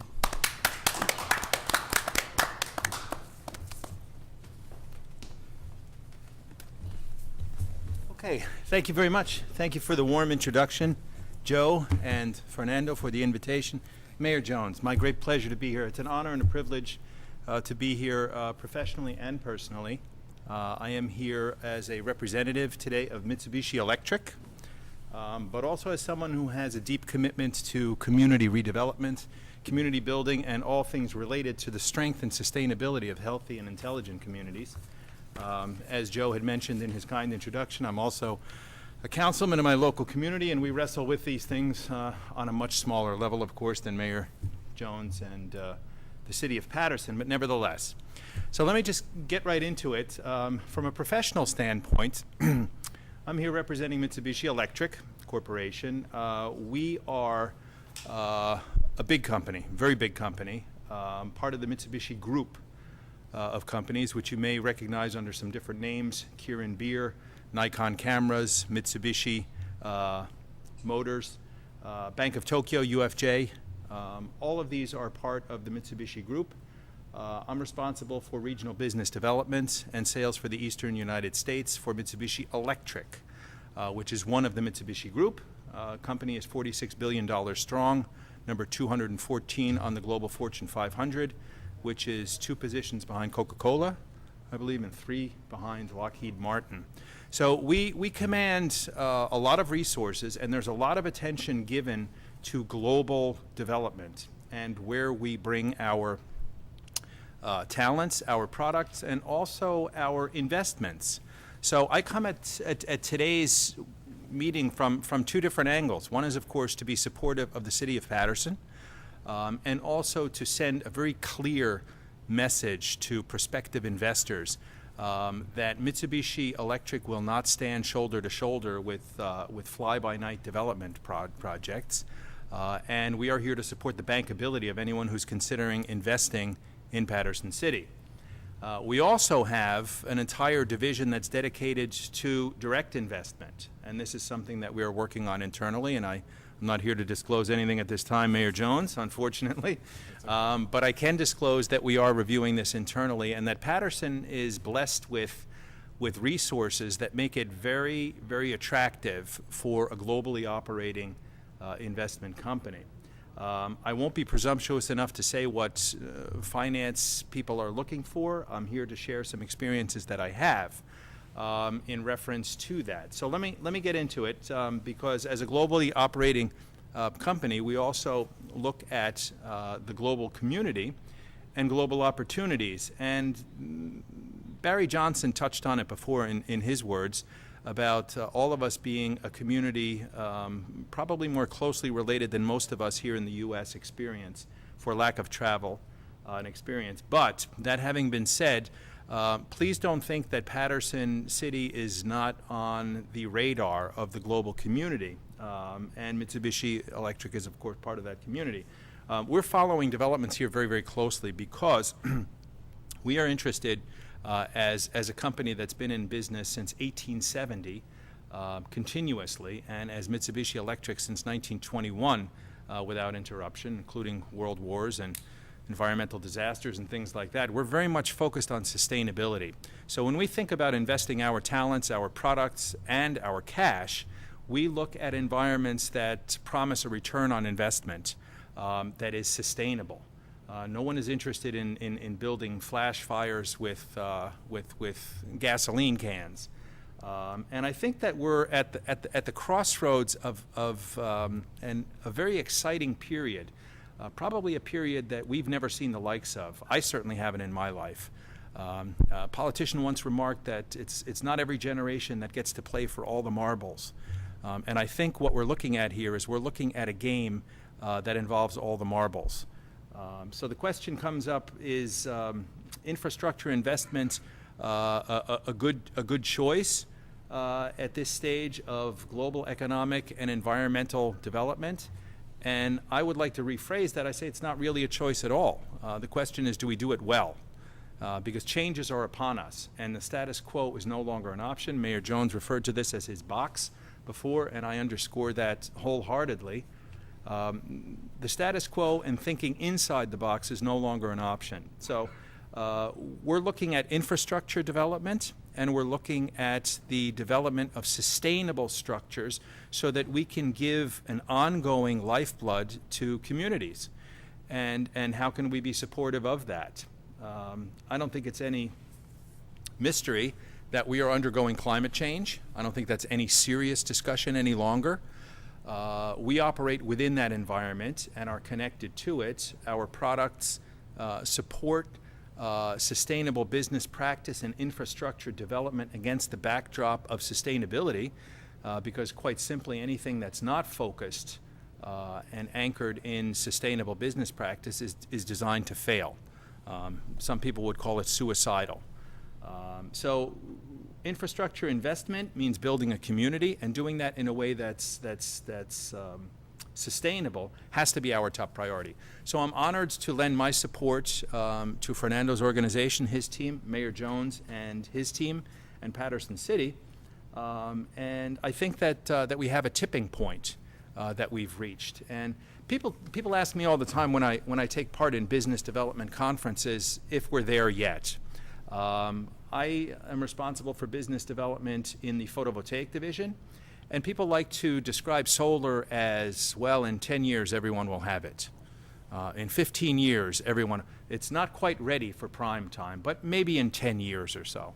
And I'd like to put that just into context very briefly to illustrate the fact that I'm really convinced the time is upon us right now.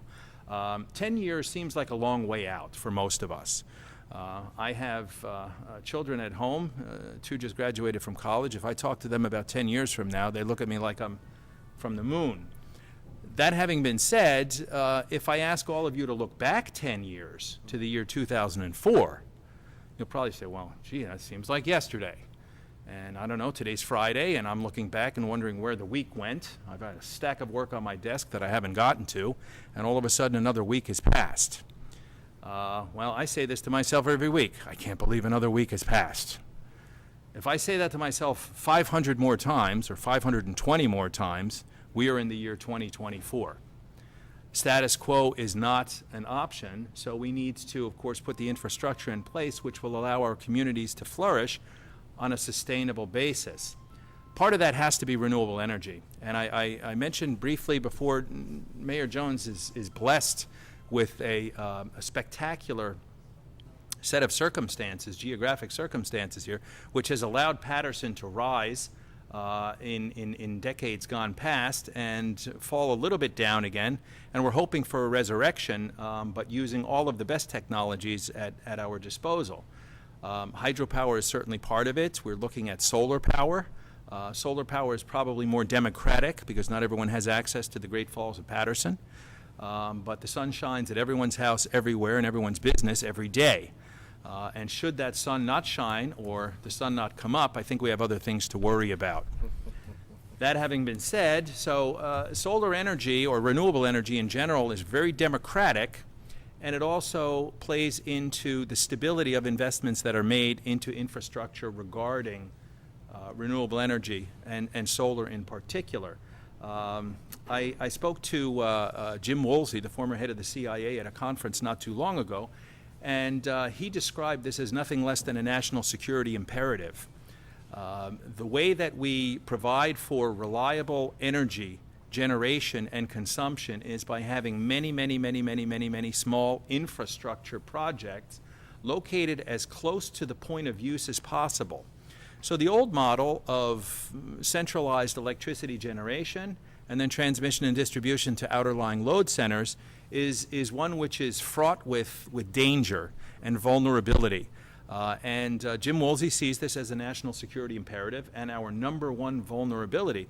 So to go back to infrastructure development and investor risk, the best thing that we can do to protect investment money that's coming into our communities is to make sure that the investment money is going to feed structures and communities and businesses and jobs that are sustainable, that ideally will stay in the community so that we don't have the problem of wandering global capital being pulled out of our communities, but also in a way that protects our national security so that people see in Patterson City, in New Jersey, in the United States, a safe harbor for investment dollars.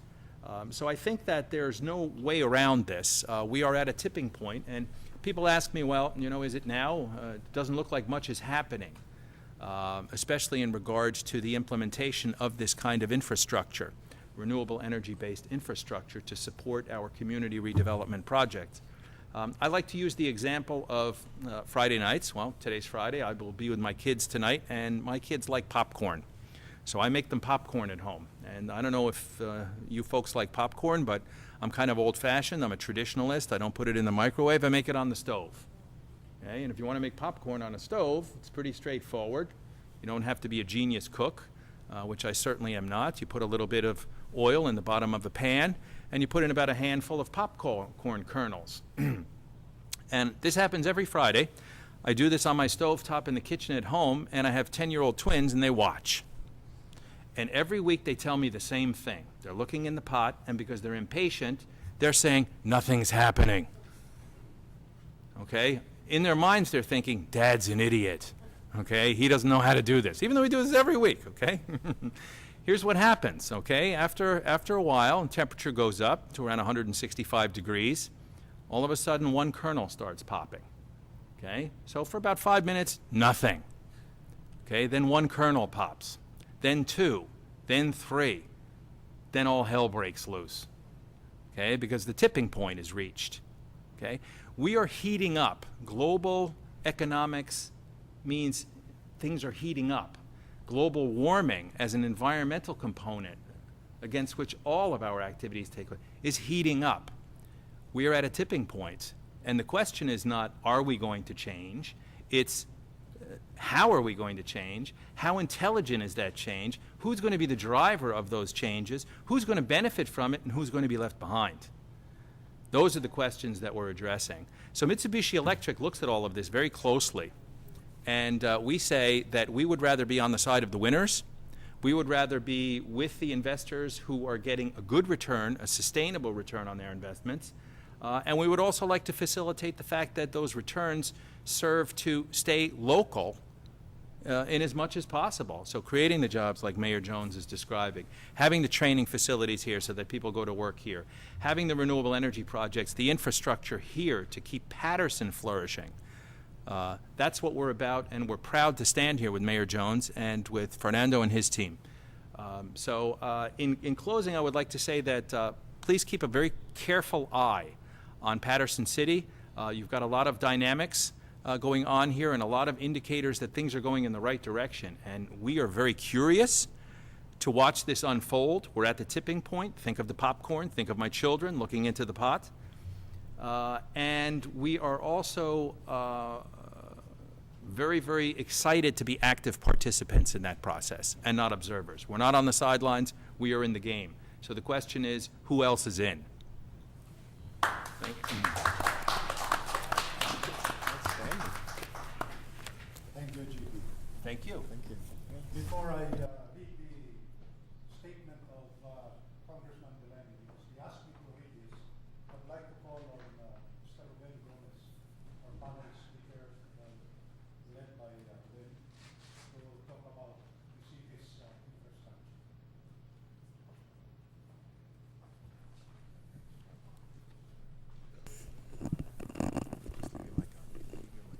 Okay. Well, first of all, I'd like to thank you, Fernando, for continue being the driving force that we need in the city to address topics that are very important, not just to the city of Patterson, but to the entire global economy. And I appreciate you assembling a team every week, and this being the third time around, to accomplish such a task. And to the mayor for leading us into this uncharted waters where this has never happened before in the city, and it's exciting, and it's the opportunity that we almost take today to take us to the next level. So I want to thank you, and Mayor, so will you. Investment in modern infrastructure lay the foundation for economic development and growth, building roads, bridges, power transmission lines, and making other improvements create jobs. When completed, these projects help a society increase its wealth and its citizens' standard of living. Efficient infrastructure underpins America's economic strength. The construction of canals and transcontinental roads in the 19th century and the national highways in the 20th sparked growth and prosperity. More recently, investments in telecommunications and internet networks have provided a launchpad for the 21st century in this economy. Infrastructure must be maintained and modernized, and new needs and technologies emerge. The Political Economic Research Institute estimates that the United States must invest at least $87 billion per year to maintain and improve the efficiency and productivity of its economy. But U.S. Infrastructure investments earn a fine return. For every $1 billion that is invested in infrastructure, you create approximately 18,000 jobs. Infrastructure investments can similarly accelerate economic development in an industrialized city like the city of Patterson. If we invest in infrastructure, Patterson will be in a better position to attract foreign direct investment, stimulate commerce, and support local businesses. Our residents will enjoy a better quality of life, including the schools and healthcare. With that in mind, I feel that there's an opportunity here for us to invest in those difficult and very challenging places, which is really our assets. Our assets such as the roadways, the bridges, the entry points to the city, our beautiful park or the waterfall, and how do we utilize the Passaic River for the benefit of the citizens. The infrastructure around our water and sewer, our combined water and sewer, and how do we manage those infrastructures. Electrical, you know, we're doing a substantial amount of work today in the city with Passaic Valley Sewer Commission, PSE&G, and we're changing underneath the ground the face of the city. We do have here with us today, and I think that's on the panel discussion, our Director of Department of Public Works and also our Director for the Municipal Authority, which can actually give us a little more detail about the things that we're working on today in the city, and also to create this perspective on how difficult it is to try to do some of these improvements to the city, thus creating the public-private partnerships that you have been discussing here in the last hour and a half, where we need to create a partnership between federal, state, and local, and we need to make sure that we have this, what I like the example with Mr. Johnson, where he's talking about the vertical and the horizontal, where we have to bring in also the private sector into this, and making all communication fair and transparent so everybody can participate and we can actually succeed at the improvements to the infrastructure in the city.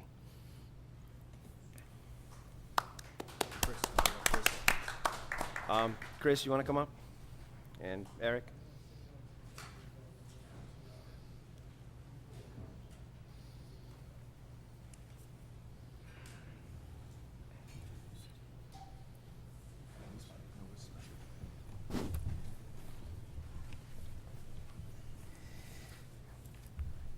Well, first of all, thanks, Chris, for being here from the beginning. We're going to share this microphone, I think. That's fine. You've been hearing a lot of the comments from the experts about how, at a global perspective, from a private perspective, from a national and regional perspective, the infrastructure plays a significant role today in economic development and the future of the city. First, I think I'd like to start with just giving us a general idea of where we are today in the city. And we can, discuss further in some of the specific activities that are going on today in the city. Okay. Thank you, Ruben. Thank you, Mayor. Panel. Where do we start?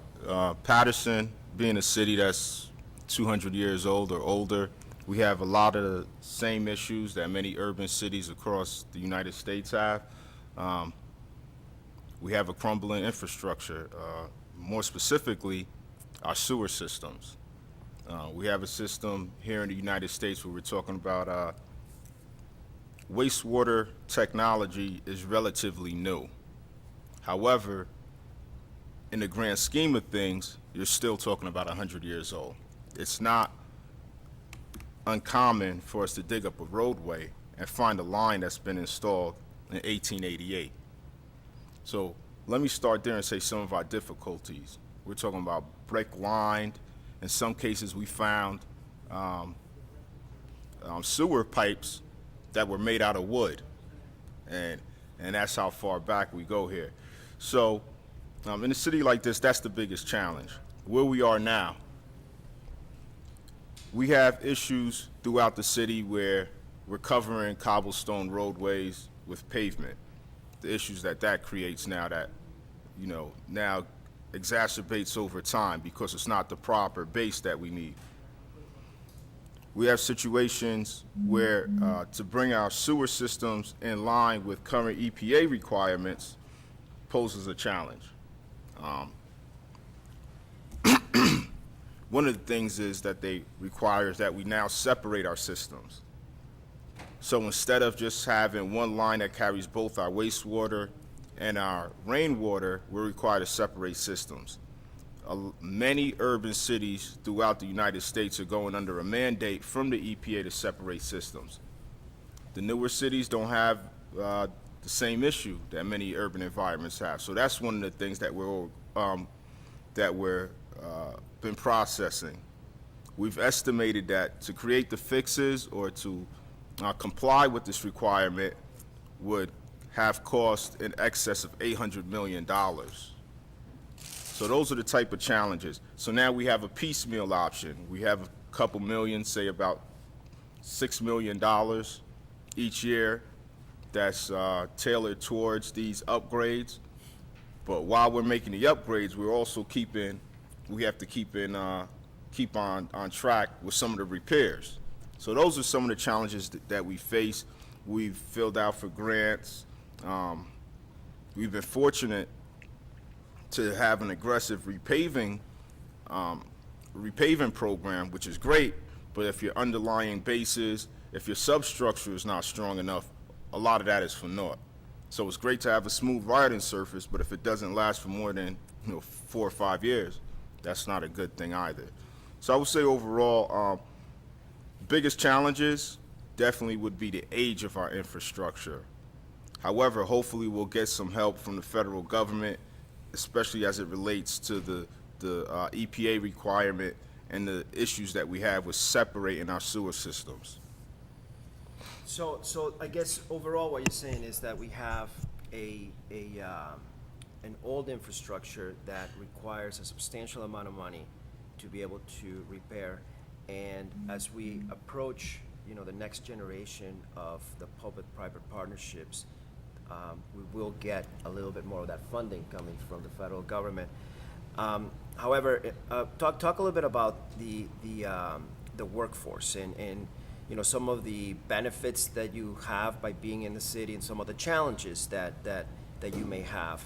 And with that in mind, are you gonna be doing, as you know, from the city's perspective, all the work, or do you expect to be partnering with the private sector to do some of this additional work as well?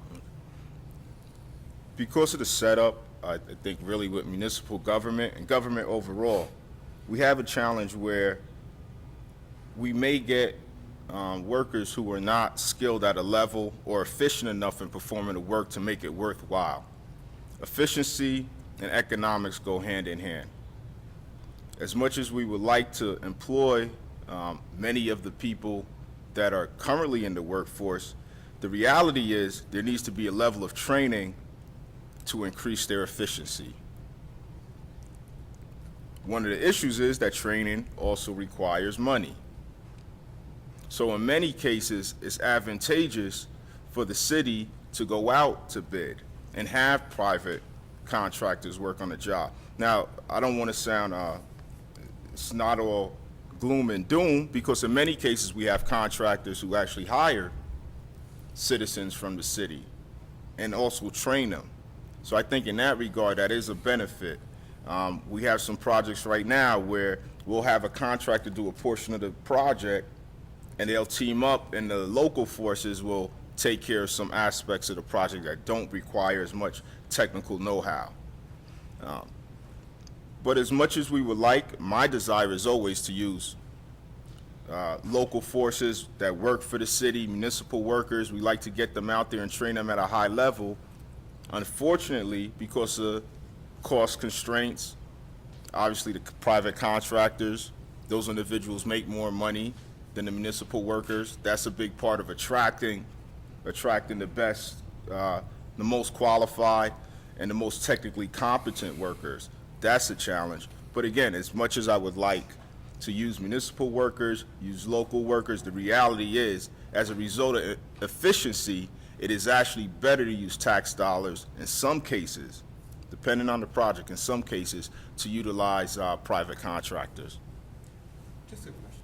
But aren't we talking about, because you started off by saying urban centers, and classically, the challenge that urban centers have experienced since the 60s is the same condition we experience today.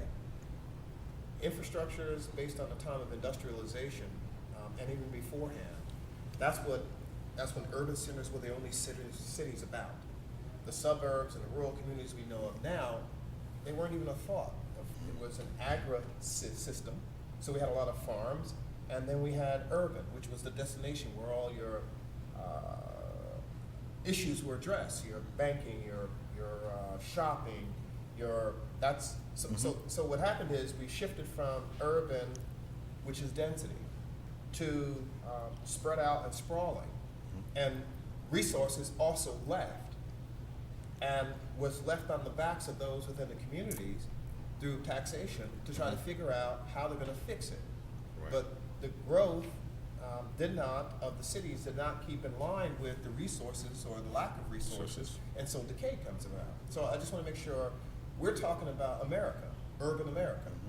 And we just happen to be one of them who is looking at this because we have to.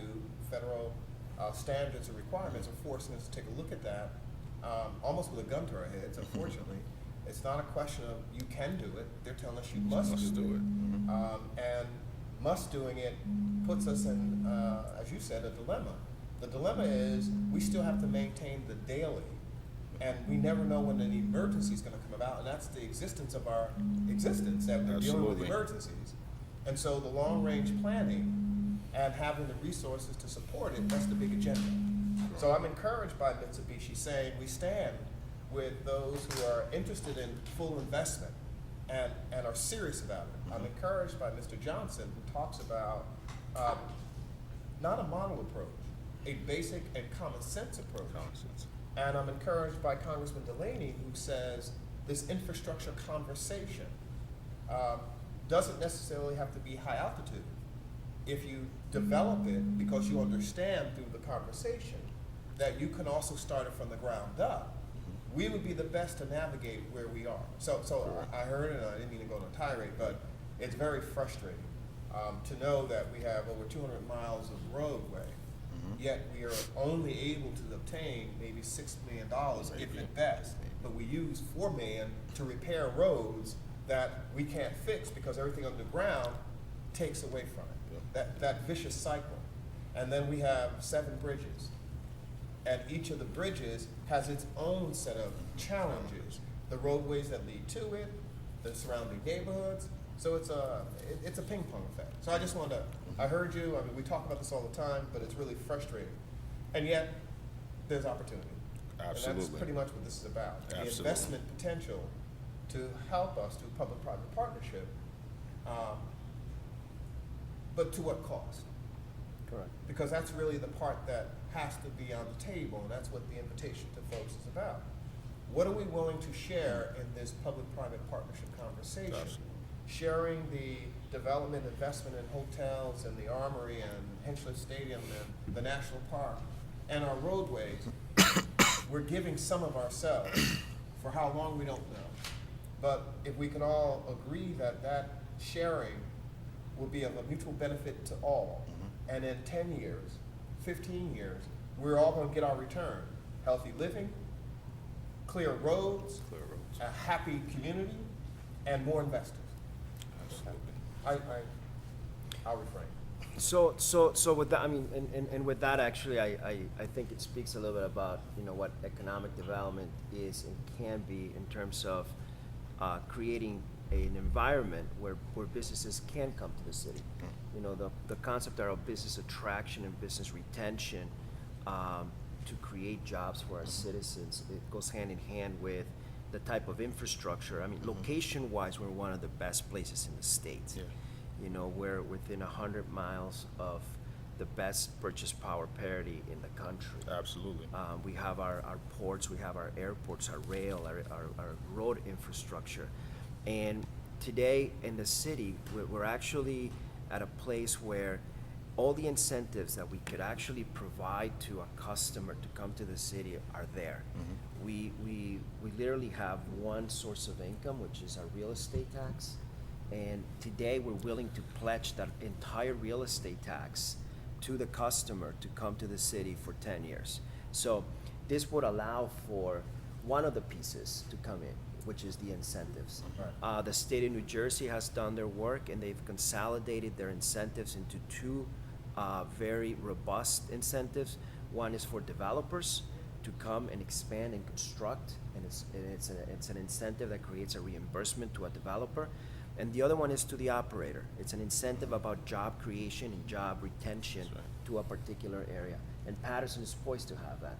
We're the most densely populated city in the state at 17,000 residents per square mile. Actually, we're one of the most densest cities in the nation. Yeah. Which it's actually speaks more to our labor force and the talent, and we are working diligently now with the different groups that do training, from the colleges to our workforce boards and the Patterson Task Force and Passaic County Community College, to come up with the right type of training that is being sought out today by the type of companies that we're trying to bring to the city. So we're laying up all these different concepts.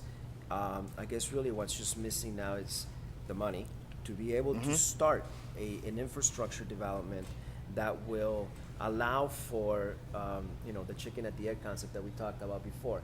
Do you attract them first and then you build the infrastructure, or do you build the infrastructure and then they will come? Well, I'm going to And- borrow from Barry Johnson's comment, if I may. Mr. Johnson was very clear when he sat here and said, in terms of infrastructure, there's the 2 pieces of this challenge.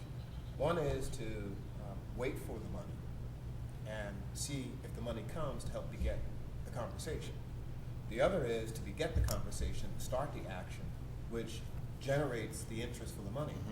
And obviously he sat here, but he didn't know at the time that we were a part of the FDI award recipient. And he was ecstatic, from what I gathered from his smile, that we have done much of what should have been done 20 years ago, in less than 3 years, that we can even have and host a Mitsubishi in our conversation, a Paradigm in the Philippines, to have been able to have these kind of conversations, and to have a Barry Johnson sitting here saying, we recognize, at least he said he recognized, that the efforts that we have done have poised us and positioned us to be engaged. That to me is the story. So I don't know if I'll go with the chicken and the egg. I think whatever it is here. The embryo is about us. And so the question is, how do we do this and maintain the engagement, which is the most important part of a public that, like the child who's watching popcorn, has seen no action for a very long time, and assumes that every time someone new offers a perspective, that means instantaneously they're going to see return. It has taken almost this city's lifetime to get to this point. Right. And so we have made clear that we shall wait no more. But now we need everybody. And from EB5 as a tool, you mentioned the state now has made the tools available. Select USA, by which the city has invested its time, its resources. CTIP, which has been working globally. I would agree with him that no one is better prepared for what's the future than this city. And I include New York City. I would include that. So.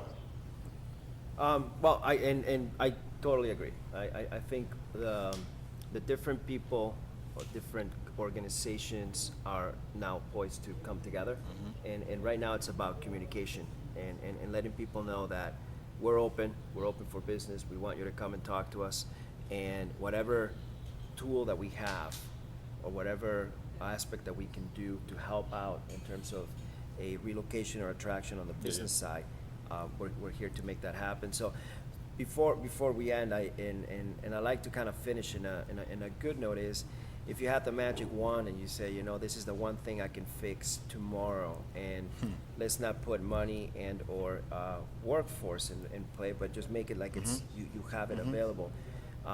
Through the challenge that you currently have, is it the bridges? Is it the river? Is it the sewer and water combined systems? Okay. Is it the road? I mean, what's the one thing that you say, this is the one thing that I could actually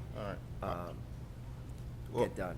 I guess speaking to the point earlier, and the fact is that Patterson is actually the second, ranked by population, Patterson is the second most densely populated city in the United States. That's a fact on paper. As a result of that, of having 17,000 plus people per square mile, our infrastructure takes a beating. One of the key things that I would say to attract investment that I believe if we could get it done would be a home run for us is, as we attract investors and as we give them tax incentives as opposed to tax breaks, that we obligate investors who come to the city to also invest in the infrastructure surrounding their facilities. So for instance, if we have a large box company that is coming into the city, they need to supply water, they need to get wastewater out of their building, they need to drain their structure. Let's take that opportunity as that company comes in to separate the system for a quarter mile outside of that area. The change to our planning, to the way we plan, I think would be that magic wand. In addition to, you're coming in, you're investing, you want to build a magnificent structure, you're going to hire people from our community, that's great. Is it possible that we get a half-acre park as part of that? Are there properties in the city that we can leverage that have been underutilized that we may be able, through tax incentives, to have this new business venture come in and invest in?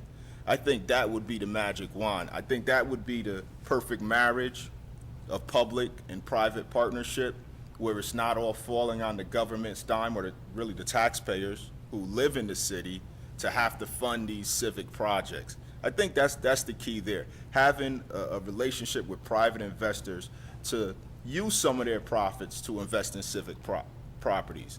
And I think that's partnership. Yeah, a real that we have partnership. not seen as a city, and urban centers don't see it. It's very territorial when investors come in, good, bad, or indifferent, many. at least the history says, that they come in and they want to build, and greatly so, and rightly so, but there's a wall between the wall. Yep. Rather than the partnership, that I'm coming, I'm helping, I'm liberating, I'm investing, I'll be a part of the civic mindedness.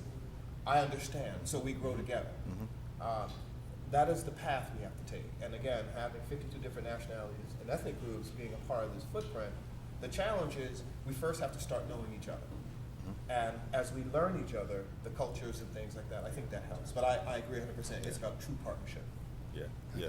And I think the best example is you have a business, a big box retailer, they're coming in, they're gonna have, you know, on average 20 trucks a day or whatever it may be delivering to their site.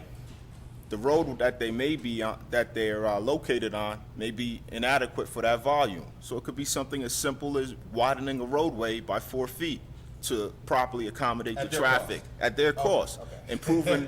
Improving the traffic flow at an intersection by putting in a new lighting system. Right. Things like that, that relative to their bottom line would be chump change, if I will. Well, I need to You know. change what I said, at our collective cost. Yeah, would be, you know, relatively chump change. An agreement is signed. At some point, those public, those properties are turned over back to the city for maintenance. Right. I think that's the way that, and we'll be able to introduce new technology.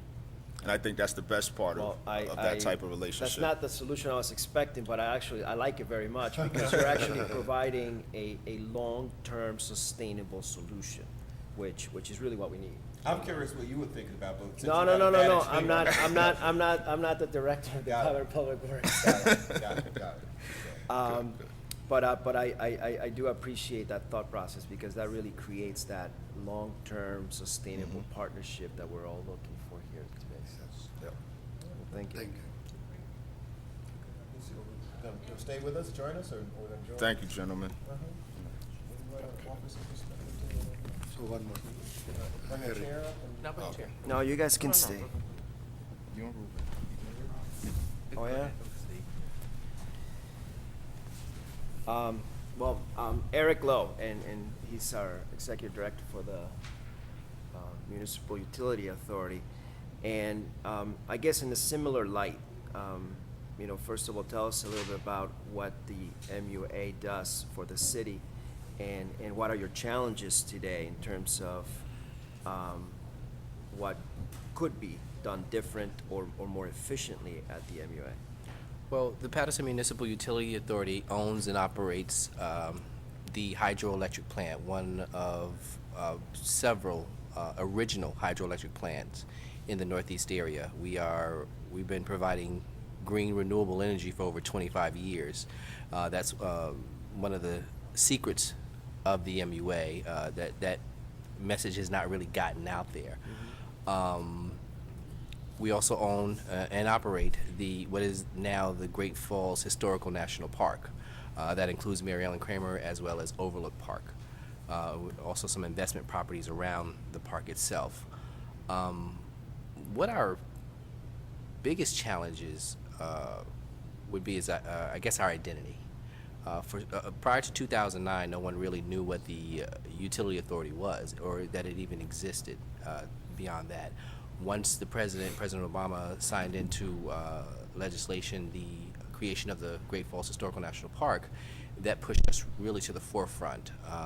And then Mayor Jones came on, and along with the administration, the Patterson Municipal Utilities Authority, and the National Park Services, we then entered into conversations, negotiations, if you will, and that the end result was the creation of the Great Falls Historical National Park. What happens to the MUA after that? That's probably the biggest question on the mind of myself as well as the other commissioners and the city and state. We have an advantage here. Again, 25 years of green renewable energy and doing it well. That affords us an opportunity to venture out into some other avenues: solar, aquaponics, wind power. I've had several interesting meetings with potential investors in regards to that. The mayor and I did travel to India, where we met with several companies that actually do manufacturing of solar panels. And I love the analogy of the popcorn waiting to pop, because people, since we've been back, people have been asking, well, what's happening? When's it going to happen? There are many challenges that people really don't figure into the mechanics of bringing industry, especially international industry, into the United States. It's not very user-friendly, if you will, trying to do business in the United States from an international standpoint. And I think that Representative DeLay and others took note of that, and they're now attempting to tackle that and make it a little bit more friendlier, or to ease the mechanics of doing business within the United States. One of our challenges is space. Where will we put a solar field? One of the conversation was adjacent to the hotel on the Vista site. Where will we put a wind turbine? I don't know if you've seen a wind turbine or a wind farm, but those things are huge. So the challenges would be space. The opportunities for solar, wind, and other renewable energies are limitless. We can be our own utility. We can provide power to our neighboring municipalities. So At a revenue. yeah, at a revenue, yes, of course. So, the history of the MUA and its value today, I also see it from a historical point of view. Yes. And maybe you can talk to me a little bit about the importance of the history of the actual building and how it came about, and why is it there that it becomes such an important asset now to the city, from two perspectives. And I don't want to sway too much from infrastructure, but I want to kind of go into one of the concepts of infrastructure within economic development is the branding and the marketing of the city. Right. And what kind of role can the MUA play on not just what's coming next in the raceways and in the way it's being described, but also in the way to bring people in to talk about what's happening in the future in terms of the asset. And the third piece is the training component. Can this facility be utilized for a training capacity component to be able to get people invested into the sciences within the structure of the city? So any of that's come your way? Actually, yes. We've had several local colleges, Montclair, Rutgers. We've had some high schools that have actually come in and to do water testing studies, to do testing on wildlife around the waters. So the component for education definitely is there. Also, we have tours that we do of the hydroelectric plant, because that's a huge engineering component. When you stand at the falls, you're basically transferred, well, not transferred back, but Alexander Hamilton stood there at the base of the falls, and he had a vision. And because of his vision, Patterson became the first planned industrial city in the United States. And without Patterson, the Colt 45, the Rogers locomotive engine, the silk industry, the world would not be what it is today as we know it. Everything that we can look at, we can trace back to Patterson, New Jersey. He created the Society of Useful Manufacturers that tied in all the industries, the silk mills, the steel mills, the gun mills. Patterson, if you look at the map of Patterson, there are many raceways that run throughout the city, because those raceways actually fueled the plants themselves. It got the steam to melt the steel and do all of the mechanics that they had to do then, especially with the silk mills as well. The MUA, being the core of the Society of Useful Manufacturers, is actually, you could say, we're the parent of all these extensions that helped to create Patterson, and we are still standing. The hydroelectric plant is still in operating power. We provide power to 11,000 homes. We sell to PSE&G, and they disperse it. It also powers the lights that are around the park as well. So the educational piece and the training piece, I definitely see that as a huge boon for the MUA, for the city itself. Because like I said, even now locally, our own schools are now beginning to take advantage of untapped opportunities that they had before. Because once we sign, and I'm more than sure the mayor and others will agree with me, once we, November 7, 2011, once we signed that paper, we became open to the world. And every day there are groups of people who look at Patterson in a whole different light, who didn't even know we had this crown jewel. There are people who live just the next town over, never knew it existed, and now it belongs to the world. May I just also offer in terms of training? The MUA, and as I said, when Alexander Hamilton stood there, what he saw, we'll never know. If what the end result is and what we have now is Patterson, if that was part of his vision, thank you. The opportunity for us is to take where the falls exist and example where the armory exists. And the potential of the hydroelectric plant to continue generating energy with the advent of solar on rooftops and solar fields, wherever they may be throughout the city. Schools, buildings. Schools, you name it, hospitals, increases the amount of energy manufacturing. It leads to the armory now becoming a facility that trains and or manufactures, or any one of our 30 existing mill buildings, a solar manufacturing facility. There's an installation, there's ongoing maintenance. It also has the potential to become a wind farm assembly training site. So the birth of the city, the benefits of the city from yesterday have now come full circle. And they also get a chance for a reorigination a few feet down from market down to market. But it puts us back and yet forward. And it brings along the same, I'll say, 52 different folks who have a desire to want to train and learn, to create, and for us to help foster new industries that will now be supplying these technologies worldwide. It is the most interesting cycle of change. It's a re-evolution of the evolution. And I think that's really what's phenomenal. And yet, it took all this time, and I don't know if it was the signing of the National Park Agreement. I'm hoping that it had something to do with it. I think it was just Patterson, New Jersey. But it definitely started at the Great Falls, or that site we know of.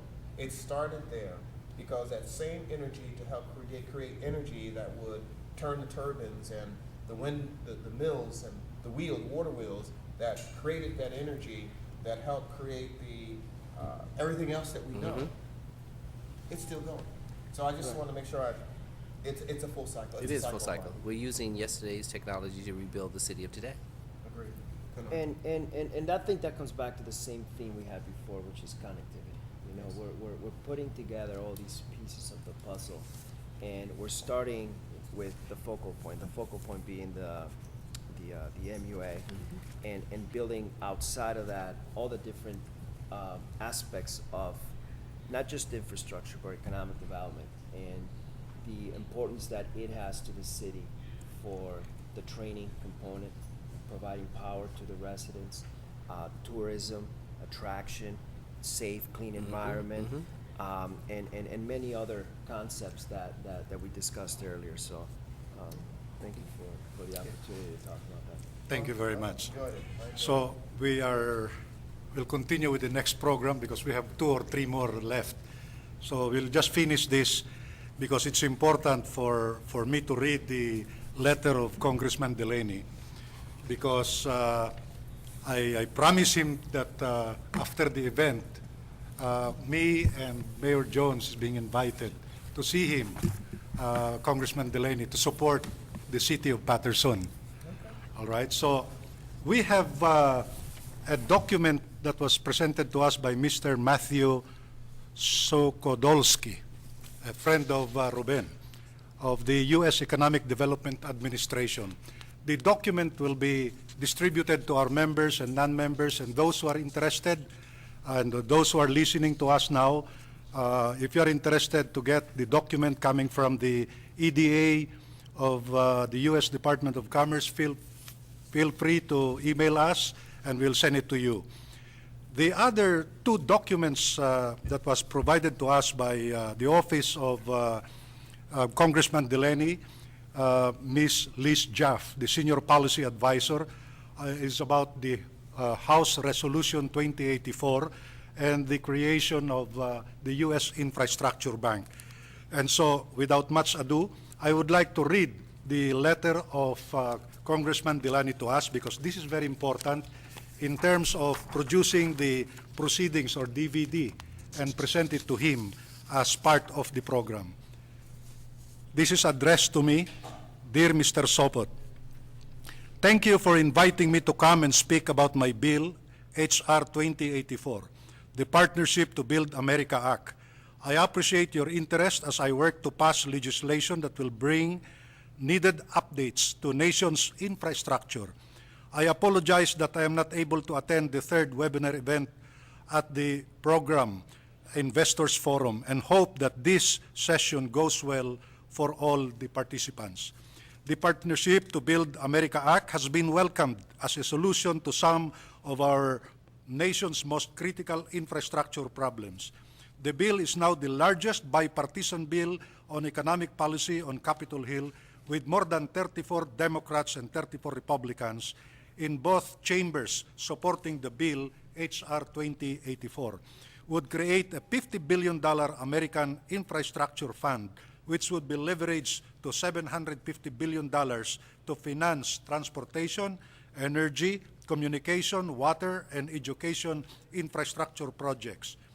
Instead of appropriating the initial $50 billion, the fund would be capitalized by the sale of $50 billion worth of American infrastructure bonds, which would have a 50-year term and would pay a fixed interest rate of 1%.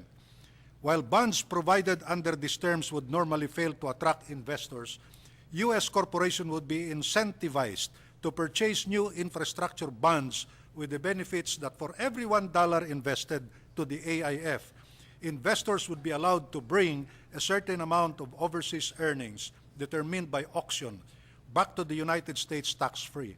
This is currently almost $2 million locked overseas, not providing any tax revenue, and that money won't come back without a change in our tax code. Our bill allows some of that money to come back and at the same time inject $750 billion of infrastructure financing into our economy. It's a win-win solution. With our nation's crumbling infrastructure, we have to come together in a bipartisan way to find solutions. For that reason, I am proud to have introduced H.R. 2084, which takes a step towards making critical repairs to our nation's infrastructure and provides a foundation for job creation and economic growth. According to conservative estimates used by the Federal Highway Administration, every billion in infrastructure investments creates 13,000 jobs. Based on this allocation, my calculation, my bill's $750 billion infrastructure investments would create well over 1 million jobs.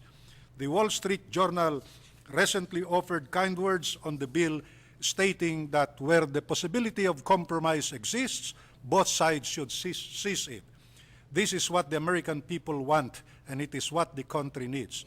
For information on my legislation, please contact my senior legislative assistant, Son Fishman, on his email address. I thank you for your interest and welcome your support. So I published this in a press release together with Mayor Jones. I provided a copy with the press release that Mayor Jones and CTIP supporting this bill of Congressman Delaney. Thank you, and we'll go to the next event, which is giving the certificate of appreciation to our speakers. We'll give one to Congressman Delaney. And we'll give it to Lucy, yes. So don't forget to sign that one. Got it. I told him about this. Okay. He has the copy of the program.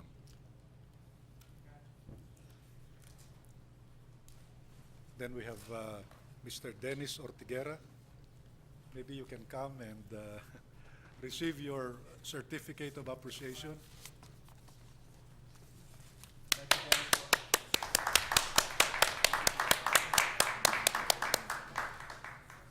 We have Mr. Barry Johnson, but he left already. Well, when we go down to Washington, we'll make sure he gets it. Yes. And then we have Mr. GP. Thank you for coming, GP. Thank you. And lastly, we have Joey Ortega. I will forward that to him. I have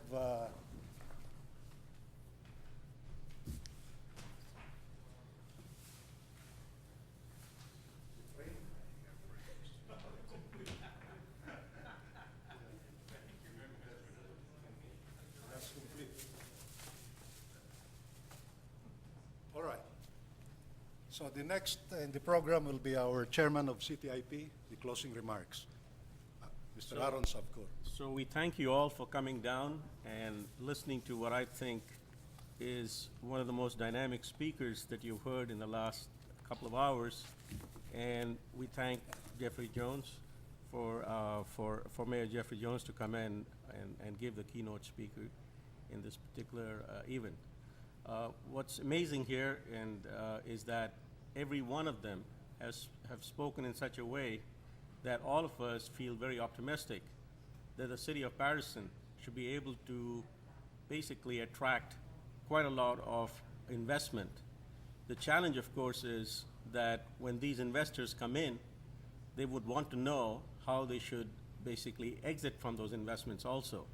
So one of the things I'd like to mention, which maybe some of the speakers didn't say in 2 minutes, is for each of these investments, there is actually a proper exit. For example, in one of the examples where our company had invested quite a lot of money in a solar project, there are now what I call sunshine bonds that are coming up, which essentially, rather than the city financing anything on the upfront part, you can exit with certain bonds that can be leveraged from the standpoint of the investors are concerned. What is the great thing about infrastructure investment that we talked about today, and equities that will come from various overseas and including U.S. investors, is that instead of spending taxpayer dollars, you can actually leverage maybe 6-to-1 or 5-to-1 upon the budget that you have. And I think that's a very important point, and we've been able to successfully do that in some of the states. What that means is if the budget of the city is $20 million and you can do one project, you can actually do 6 projects by giving some leverage to the private investors who come in. Such incentives and such models should be proposed during the next couple of forums, which would essentially give incentives to foreign investors and local investors to come in. I think in this country, most of the infrastructure investment has been based on, at least the large one, has been based on tax incentivized programs.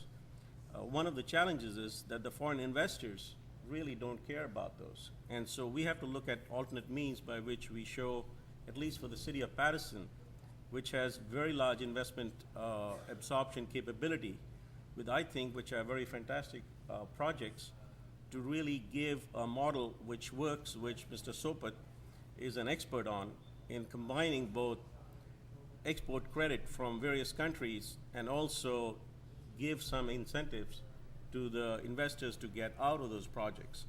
And these can be very, very helpful for both foreign investment and also for the local investment from the various states. And with that, I would like to once again thank Mr. Sopat as our let's call it the quarterback for this event, and also again all the guest speakers who have come here from far away, some of them from Washington. Hopefully we'll have many more of these, which will give a lot of both education to us as well as the city to see how we can have great investments come back into the city again, as they were hundreds of years ago. Thank you very much. We thank you, Mayor Jones. We thank everybody on the panel, and we thank those that have come here at this venue, and also those that have been watching and going on the internet to listen to this forum. Thank you once again. Thank you very much.